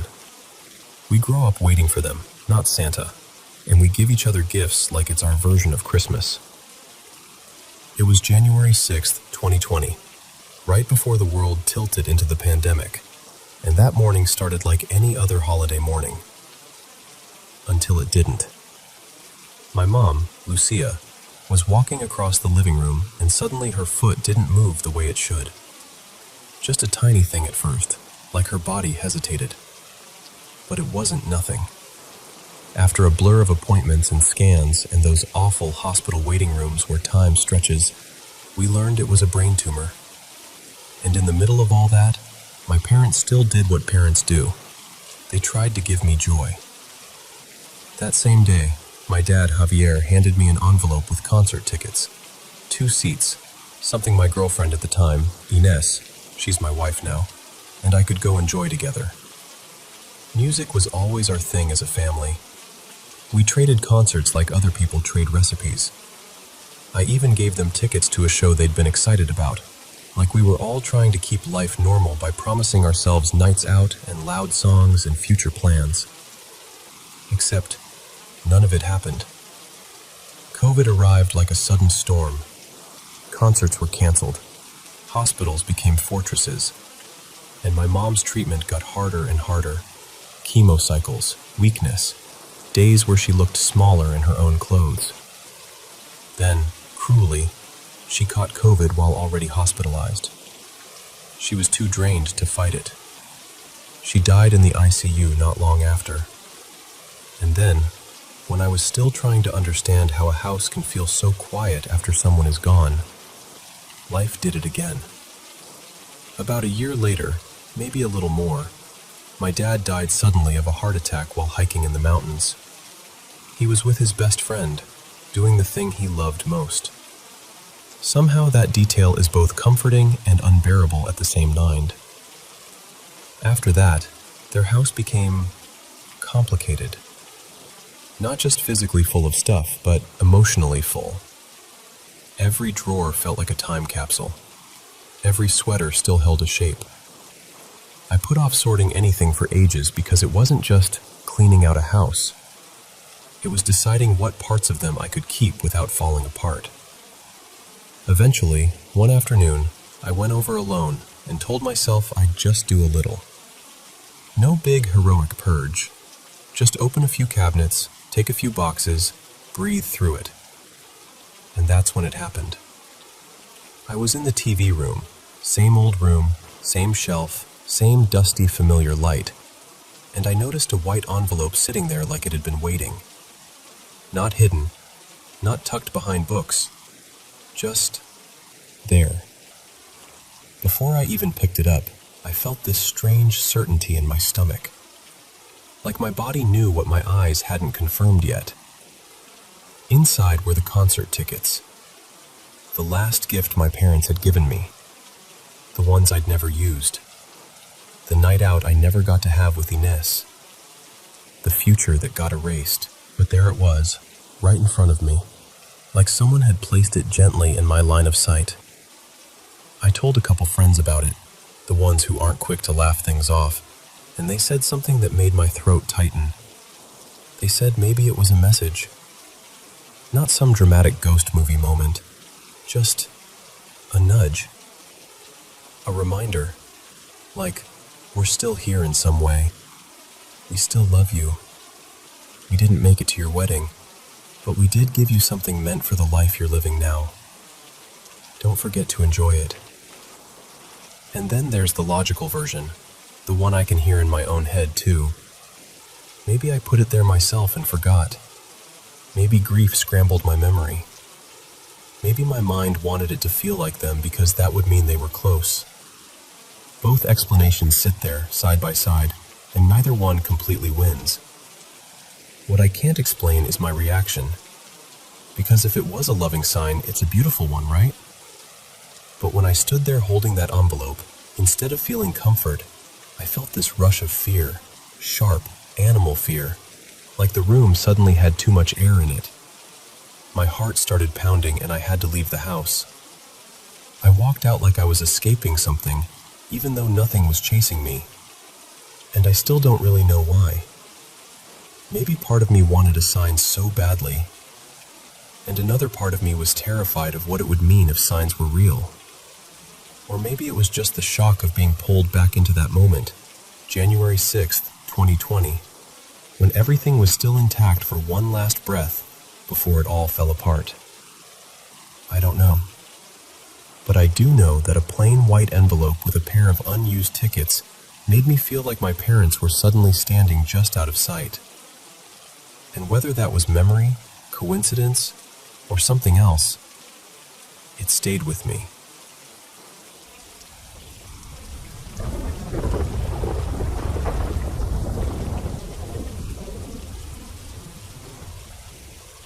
Alright, so let me start by saying this. I'm not new to weird nights. I've done enough duty shifts to know that sometimes the bump in the night is just drunk soldiers doing drunk soldier things, and sometimes it's something you can't explain without sounding like you've lost your mind. This happened back when I'd just pinned corporal. Fresh responsibility, trying to do everything by the book. It was my first time as the CQ-NCOIC after 1800 at Fort Cavazos, Texas, back when a lot of people still called it Hood out of habit. I was taking that SOP seriously. Every hour, I'd get up, do my checks, make sure my runner was good, walk the halls, look in on the usual problem areas, then head back to the desk. To kill time, I had my laptop set up in this conference office, one of those fancy rooms where the commanders and senior enlisted meet earlier in the day.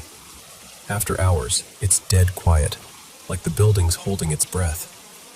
I threw on an anime, something and brutal, the kind of show that makes the hours move a little faster.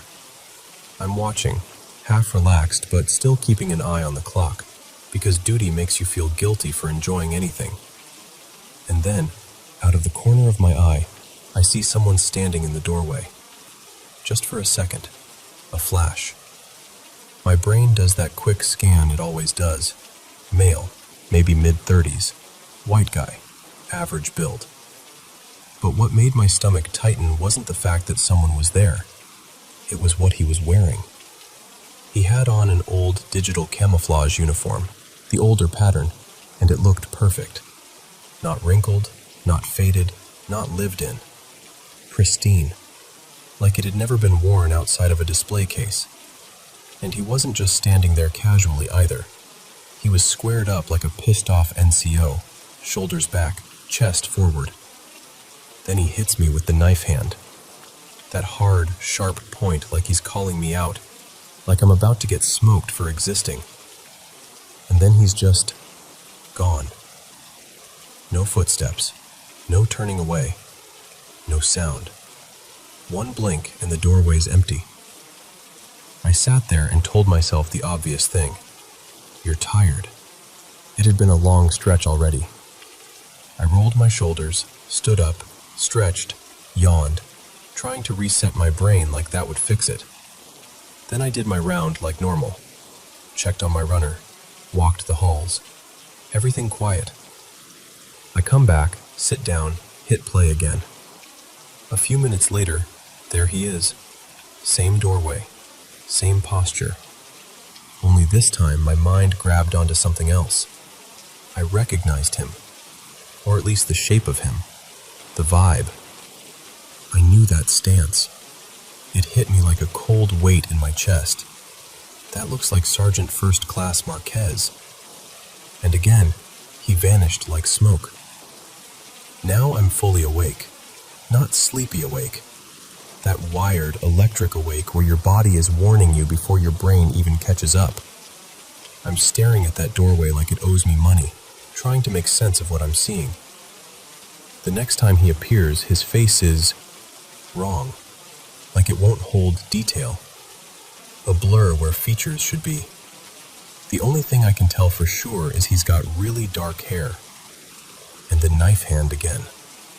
Like he's lecturing me without words. I don't know what came over me, but I got mad. Not brave, just done. Like, enough already. I didn't yell. I didn't jump up. I just leaned forward and muttered under my breath, real low, the way you talk to something you don't want to invite closer. Man, you're dead. I don't care what you think. I don't care what you're trying to say. And he faded out, slow, like the air was erasing him. That was the last time I saw him that night, but this one bothered me for a different reason. Because later, when I replayed it in my head, when I forced myself to remember every second, I realized I hadn't really looked at his eyes the first couple times. I was focused on the uniform, the stance, the knife hand, the fact that someone was in my space. But once I did remember the eyes, I swear they weren't eyes. They were just black. Not dark brown, not shadowed, not the light was weird. I mean jet black, like someone poured ink into the sockets. Blacker than a back road at midnight when there's no moon and the trees block out the sky. And that's what shook me the most, because he didn't look wounded. No blood, no missing pieces, no signs of an accident. Nothing that would explain why he'd still be hanging around like some restless spirit. It felt less like a ghost, and more like something wearing a ghost. Like something borrowed the shape of a person and used it like a uniform. I've had run-ins before with shadow figures, those barely there silhouettes that stand where they shouldn't stand. I've seen things that look almost like people but are too dark, like the light refuses to touch them. This felt related to that. Same wrongness, same cold pressure in the room. And then, here's the part that makes my skin crawl even now. I saw it again not long ago. Not on duty, not in some creepy office, in my own barracks room. I'm close to getting out, counting days, doing that thing where you're physically still there but mentally already stepping into the next chapter of your life. I'm in my room, normal evening, and I look up. And there's a soldier standing in front of my dresser. Civilian clothes, white tank top, light blue pants, boots on like he never really came off base, a cap pulled down, arms crossed like he's waiting on me to explain myself. And when he turns just enough for me to see his face, same eyes. That hollow, ink-black stare, like nothing's behind it. No warmth, no humanity. Just this calm, careless emptiness, like it could watch you suffer and not feel a thing. That's when the old nickname people used for the place came back to me. How some soldiers used to call that base a black hole. Like it swallowed people. Like it pulled at you in a way you couldn't describe until you'd lived there long enough to feel it. And sitting here, thinking about it, I can't help but wonder if that wasn't just dark humor. If maybe people were picking up on something, an energy, a weight, a pull, that fed into the worst outcomes. War deaths, training accidents, suicides. All that pain packed into one place, year after year, like the ground learned how to hold on to it. So yeah, I call them entities. Not to be disrespectful to the dead are the dead. But whatever those black-eyed things are, they don't feel like the dead. They feel like the dark that shows up when there's been too much dying, and something decides to look back.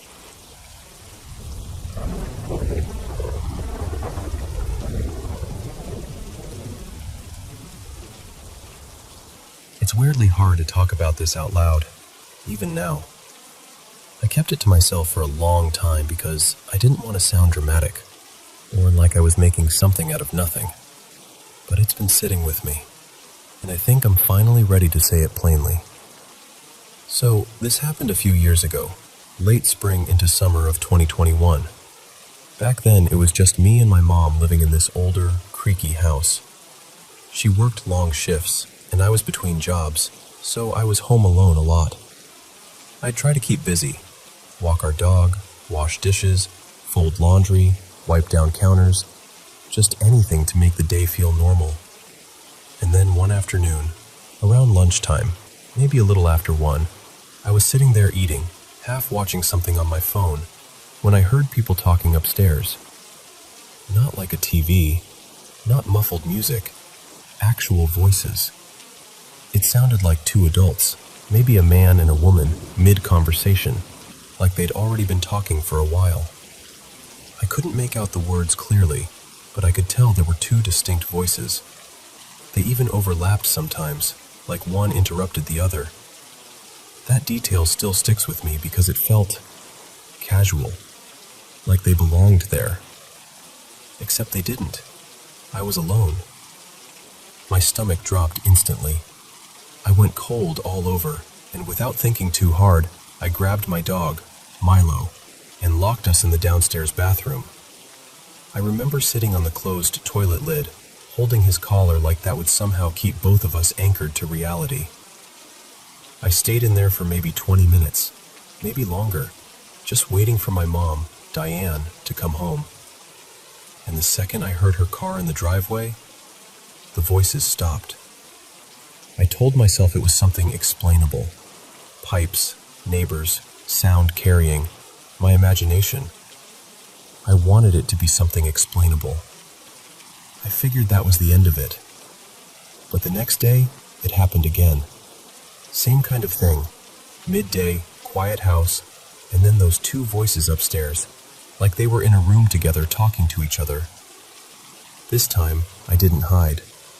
I don't know why. Maybe I was angry at how scared I'd been. Or maybe I just wanted to prove to myself I had control over it. So I stood at the bottom of the stairs and called out, really simply, like I was talking to someone who'd walked in by mistake. Hello? And I swear to you, the moment I said it, the voices stopped, like a switch flipped. That became the pattern, over and over through that summer.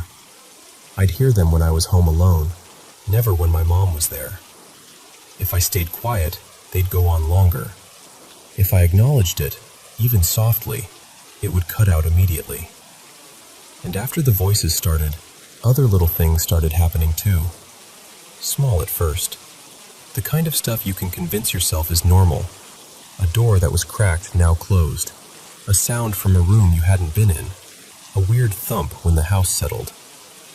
But it felt different when it piled up, day after day, always when I was alone. Like the house was testing how much I'd ignore. The scariest moment, the one I still replay sometimes, happened later in the summer, closer to evening. My mom had gone to take my aunt to an appointment out of town, so she was going to be gone for hours. The house felt extra quiet, like it knew I didn't have backup. I was upstairs in my bedroom just lying on the bed, trying to distract myself. Milo was curled near my feet, and then I heard someone sprint up the stairs. I shot upright so fast I felt dizzy, and then, just as suddenly, the running went back down the stairs. Up, down, up again. And here's the part that still makes my skin crawl. It never sounded like the runner stepped off the stairs onto the landing. There was no transition noise, no shift onto the floor, just stairs. Like the person was trapped in that one motion, stuck on the staircase itself. During one of the runs upward, I threw my bedroom door open and leaned out to look, heart hammering so hard it felt like it was shaking my throat.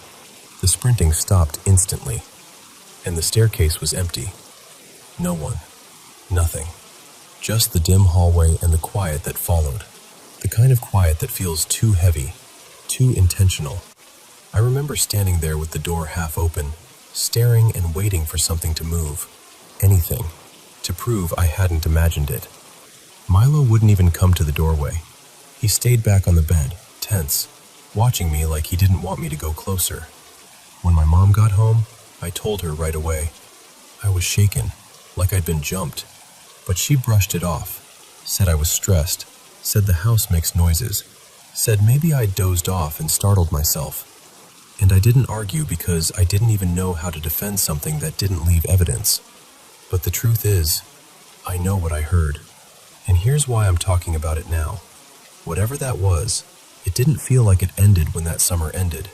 The upstairs voices and the stair sprinting eventually stopped, but other strange things kept happening over the next couple of years. Things that don't seem limited to the house anymore. Different places, different moments. The same unsettling feeling of being singled out when I'm alone. I'm not even asking for someone to tell me it's definitely paranormal. I'm just asking for someone to help me make sense of it. Because I've tried to explain it away, and I've tried to ignore it, and I've tried to laugh it off.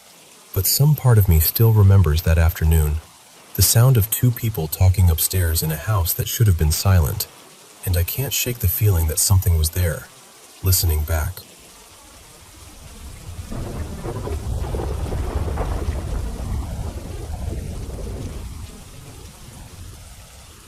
So, the creepiest thing I've ever had happen at sea was on a routine night watch in the North Atlantic. I was second officer on the midnight to 4 shift, and it was one of those nights where everything feels steady and quiet. Engine hum, dark horizon, the kind of calm that almost makes you sleepy if you let it. To stay sharp, I was doing slow laps around the bridge, just moving my legs, clearing my head. At about 1:20 in the morning, I passed the starboard bridge window and caught sight of someone out on deck, walking from aft toward the bow. That alone didn't alarm me. On our ship, crew could step outside when they wanted, and sometimes people did if they couldn't sleep. But the timing felt off. It was late, and most people were dead asleep by then. I did another lap. When I came back to that same window, the person had stopped, standing in this awkward spot between the forward cargo area and the windbreaker. He was facing forward, back toward me, like he was just staring into the dark. I paused, watching, and then, without any normal shift in posture, no casual turn, no, "Oh, someone's up there," he rotated around and looked straight at me. And he raised his hand and started waving. Not like a quick, "Hey mate," wave either. More like a slow, repetitive wave, while his body stayed perfectly still. That's when my stomach tightened, because the more I stared, the more details didn't make sense. He was in a white overall. The problem was, our company-issued coveralls were dark blue with reflective strips. Nobody wore white. Not officers, not ratings, nobody.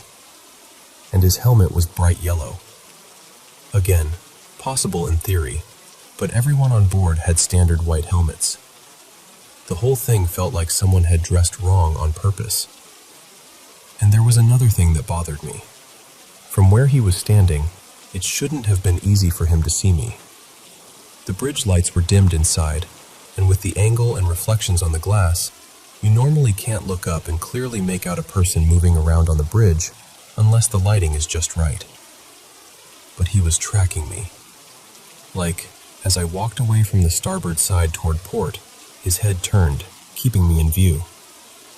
The wave kept going, slow, consistent. I told myself, all right, radio him. This is probably a tired deckhand messing around.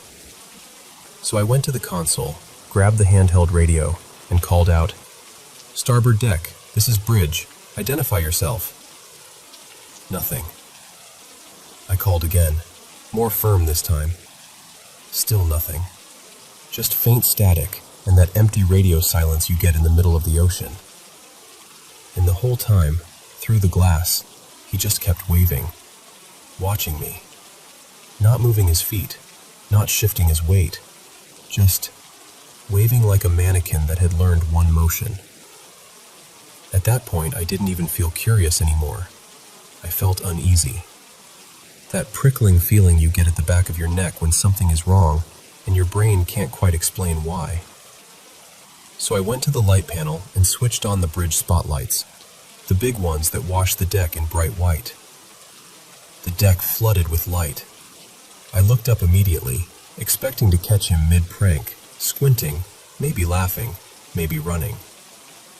But he was gone. Just gone. No footsteps, no scramble, no, oh crap, nothing. For a few seconds I stood there staring, trying to force logic into it. My first thought was he ducked into the stairway near the paint locker, or slipped into the forward passage by the windbreaker. So I kept the lights on and watched. 10 minutes, 15, 20, nothing. The next morning I asked around, casually at first. Hey, was anyone out on deck around 1:30 last night? Everyone looked genuinely confused. One guy laughed and said, "Mate, I was dead asleep." Another swore he hadn't even gotten up to use the bathroom. Nobody admitted to it. Nobody even hinted like they were hiding a joke. And the thing is, if it was a prank, I wouldn't have been angry. I would have respected it honestly. It would have been a good one.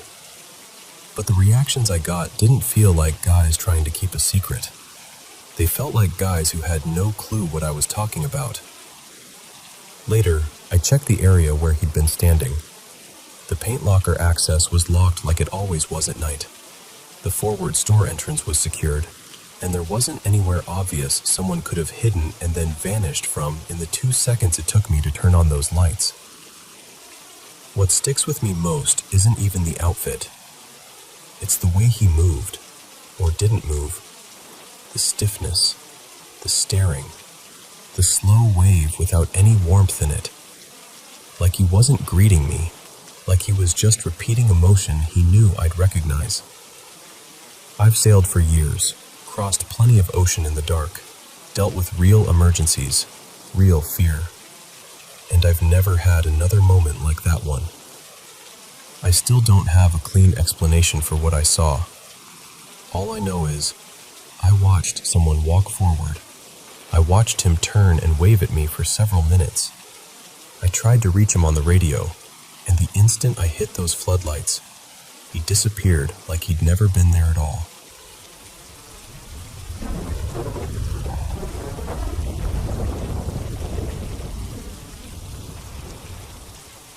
So, I live in this house where I honestly can't find much history on it at all. The only thing I do know is what my parents told me from when they first moved in. When they were doing some work on the bathroom, they found this little stash inside the wall. A human hip bone, and a bunch of filthy old magazines, like sealed up in there. No explanation, just that. And growing up here, I've always had this one thing with me. I've seen a woman, well, a spirit, I guess, since I was a kid. Long, dark hair, really pale. Around my height, maybe 5'6"-ish. I'd catch her in the hallway like she belonged there, like she was just passing through. Sometimes she'd be sitting in what used to be my old bedroom, or standing half in, half out of doorways. Never rushing, never loud. Just there. My mom has seen her too, and this part still gets me. She told me for years she thought it was me. Because apparently this woman and I have the same kind of build, and the same hair from a distance. Mom said she'd walk past my room late at night and see her sitting on the edge of my bed, like she was waiting for something. Or she'd catch her in her peripheral vision and think, oh, it's just her, until she'd look properly and realize I wasn't even there. This has been happening since we moved in, about 14 years now. And weirdly, I got used to her. I stopped feeling scared. If anything, she felt familiar, like an old presence that didn't mean harm. Lately, I don't even see her much at all, which I thought was a good thing. But then this new thing started happening, and it's different. It doesn't feel like her. For the last couple of weeks, I've been hearing whistling in the middle of the night. Always around the same time, between 2:40 and 3:05 a.m., like clockwork. The first night it happened, I was in bed scrolling on my phone, half asleep. And suddenly I hear this clear, steady whistling, like a grown man standing outside, casually whistling to himself. Not music playing, not wind. Actual whistling. Controlled. Intentional. My room faces the front of the house, and outside my window there's basically nothing. Just a wide stretch of field and scrubby land. We've only got one neighbor, and they're off to the side. The rest is open dirt and bush for a bit before it hits anything else. So I'm lying there thinking, why would someone be out there right now? After a minute, I forced myself to look out the window. Nothing. No movement, no silhouette, no headlights, no shape in the field. Just empty darkness. And the second my face turned toward the glass, the whistling stopped. Like someone had been waiting to see if I'd look. It got so quiet it felt heavy, like the air thickened. I climbed back into bed, heart going stupid fast, trying to tell myself I was overreacting. And then it started again, only this time it sounded closer. Not out in the field, closer to the house, like it had moved while I wasn't looking. It went on for a few minutes, then stopped. And after that, it happened nearly every night at that same time. I stopped looking out the window. Not even because I was trying to be brave. More like I had this strong feeling I shouldn't. Like something in my body was warning me, don't do that. Don't acknowledge it. Don't look. I was already tense, just waiting for the whistling to start again, when I heard a loud bang on the roof. Not a creak, not settling. A bang. Then, footsteps. Actual footsteps moving across the roof, like someone was walking up there. It lasted maybe a minute, long enough for me to sit bolt upright and feel my stomach drop through the floor. When it finally went quiet, I thought, okay, it's done. Whatever that was, it's done. And then I heard footsteps outside my window, right there, at the front of the house. Like someone standing close enough that if I moved the curtain, I'd be looking straight at them. I froze so hard I felt locked in place. I'm not being dramatic. I couldn't make myself move. My whole body felt pinned. And the feeling in the room turned wrong. Not curious, not eerie, not ghost story creepy. It felt mean. Like something with bad intent had stepped into the space and wanted me to know it was there. And then my dog, Maple, walked into my room. She's usually loud. If she hears a weird noise, she barks, she growls, she tries to investigate. That's just her personality. But last night she came in silent and stiff, walked straight toward my bed, and stared at the window like she was looking at something she didn't understand. Her face looked scared. That's the only word for it. Then she jumped onto my bed and pressed herself into me, shaking a little, like she was trying to hide with me instead of protect me. And that honestly scared me more than everything else, because animals don't do that unless something feels really, really wrong. Today she's been off, quiet, watching the window from across the room, refusing to go near it. If I even move toward that side of the house, she follows me like she's trying to steer me away. And I just don't know what this is. The woman I used to see, she never felt like this. She felt familiar, almost sad if anything. But this whistling thing, the roof, the footsteps, the way my body reacted, it feels like something else entirely. I'm the kind of person who picks up on energy really easily. I can feel when a space changes, when something walks into a room, when the air shifts. So part of me wonders if that's why it's happening to me and not everyone else. Like maybe I'm the only one noticing, or the only one it can reach. But I don't want it here. I want to know what it is, what it wants, and how to make it stop. Because whatever this is, it doesn't feel like it belongs in my home.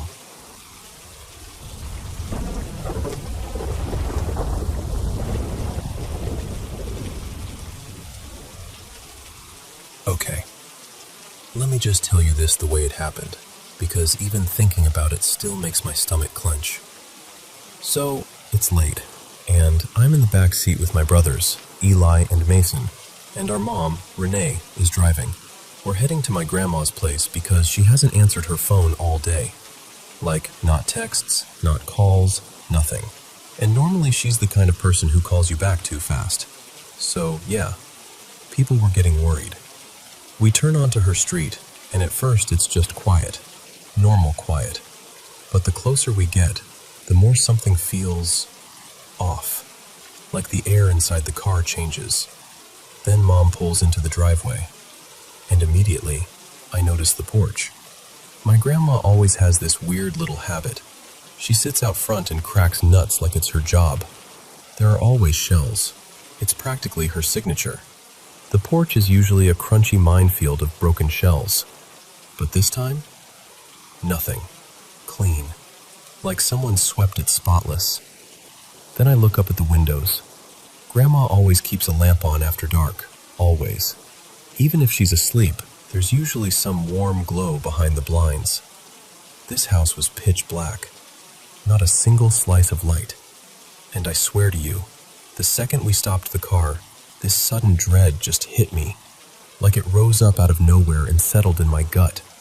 My mouth tasted sour, like when you're about to throw up from nerves.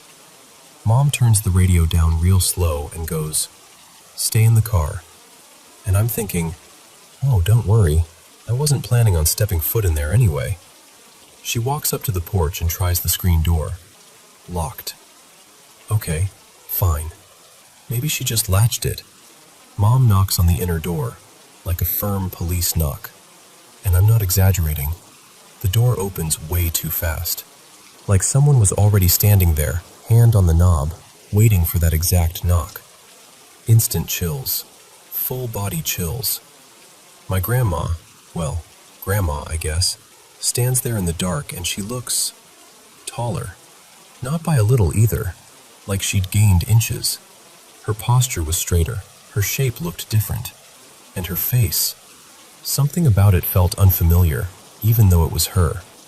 Mom steps inside, and the door shuts behind her. And the dread in my stomach gets worse, like it levels up, like my body is screaming, "Nope, no, something is wrong." I look at Eli, and he looks at me, and we don't even have to talk. We're both getting that same ice-cold, "this is bad" feeling. That house didn't feel sick. It didn't feel empty. It felt mean, like the whole place was watching us. A few minutes pass, way too long, and I'm sitting there thinking, please come back out. Please, just come back out. Then Mom bursts out of the house like she's escaping something. She doesn't stroll, she storms. She yanks the car door open, gets in, and starts driving before she even fully shuts it. For the first minute or two, she's silent. Her jaw is tight. Her hands are clenched on the wheel. We think she's mad, like maybe Grandma said something rude, or she found something upsetting. Then she starts crying. Not like a sniffle, like breaking. And now we're panicking, asking what happened, what she saw, what's going on. She keeps shaking her head and goes, "That wasn't right. That wasn't right." And then she tells us. No lights were on inside. None. Not one lamp. Not a TV glow. Nothing. But Grandma moved through the house like she could see perfectly. And the smell. This is where Mom's voice got quieter, like she didn't even want to say it out loud. Grandma has cats. 3 of them. There's always cat smell. Litter box smell. That sharp, sour ammonia stink that hits you the moment you walk in. Mom said there was none of that. Instead, the whole house smelled like flowers. Like lilies and lilacs, and this soft lavender smell underneath it. Not pleasant either. Not cozy. Too strong. Too perfect. Like perfume poured into the air. Mom tried to turn on a light, and when she flipped the switch, nothing happened. Because the bulbs had been taken out. Everywhere. Like somebody went room to room and unscrewed every bulb and removed it. And my grandma could not do that on her own. Not with her hips, not with her hands, not without dropping something or leaving a mess. But it was done. Quietly. Cleanly. Then Mom says Grandma stood in the middle of the living room, just standing there, hands folded neatly in front of her. In the dark. Not moving. Not reacting. And when Mom asked if she was okay, Grandma answered, wrong. Not in a confused dementia way, in a way that made Mom's skin crawl. She called Mom dear. My grandma never calls anyone dear. She calls you baby, sweetheart, honey. She teases. She complains. She talks like herself. But dear came out like it was rehearsed. And the closer Mom got, the heavier the room felt. Mom said it was like pressure on her chest, like someone was slowly pushing down on her lungs. The air was thick and hot and stale, like the house had been sealed shut for days. But the heater wasn't even on. And the couch, this detail still creeps me out, had been pushed flush against the heater, like someone moved it there on purpose. And the blanket on the couch was folded perfectly, like no one had touched it in forever. No cat toys, no scratching sounds, no shadows darting around. Nothing. It was like the cats had never existed. Then Mom told us the part that made my blood run cold. She leaned in to hug Grandma goodbye. And Mom is taller than my grandma. She always has been. But when she put her arms around her, Mom realized she was looking up. She was shorter. She pulled back and swears Grandma looked younger, less wrinkled, smoother skin, like someone had peeled years off her face. And the hug didn't feel like hugging family. It felt like hugging a stranger wearing a familiar body. Then there were the glass collectibles, my grandma's prized little blue glass trinkets. She used to dust them like they were museum pieces. They were all shoved into a cardboard box, smashed, like someone got angry and broke them. And the box was jammed against the wall like it was being hidden. And one more thing. This is almost absurd, but Mom was dead serious. My grandma has, barely any teeth. She's been missing them for years. No money for dentures. It's just how it is. But while Grandma talked that night, Mom said she saw a full set of teeth. A full, normal set. Like, brand new. When Mom finally backed toward the door, because at some point her body just decided we're leaving, Grandma didn't follow. She just stood there, in the darkness, watching. Not waving, not blinking much, not calling out. Just watching Mom walk away. Mom drove us home with her face wet and her hands trembling, and we all sat there in stunned silence because what do you even do with a story like that? And yeah, I know dementia can change someone. I know it can twist memory and personality and behavior. But dementia doesn't make you taller. It doesn't remove every light bulb in your house. It doesn't make you smell like a florist shop at midnight. And it sure as hell doesn't make you look younger and suddenly have a perfect set of teeth. So, I don't know what we saw that night. I just know that when we pulled into that driveway, it felt like we'd parked in front of the wrong house. Like something in there was wearing my grandma's face and wanted us to believe it.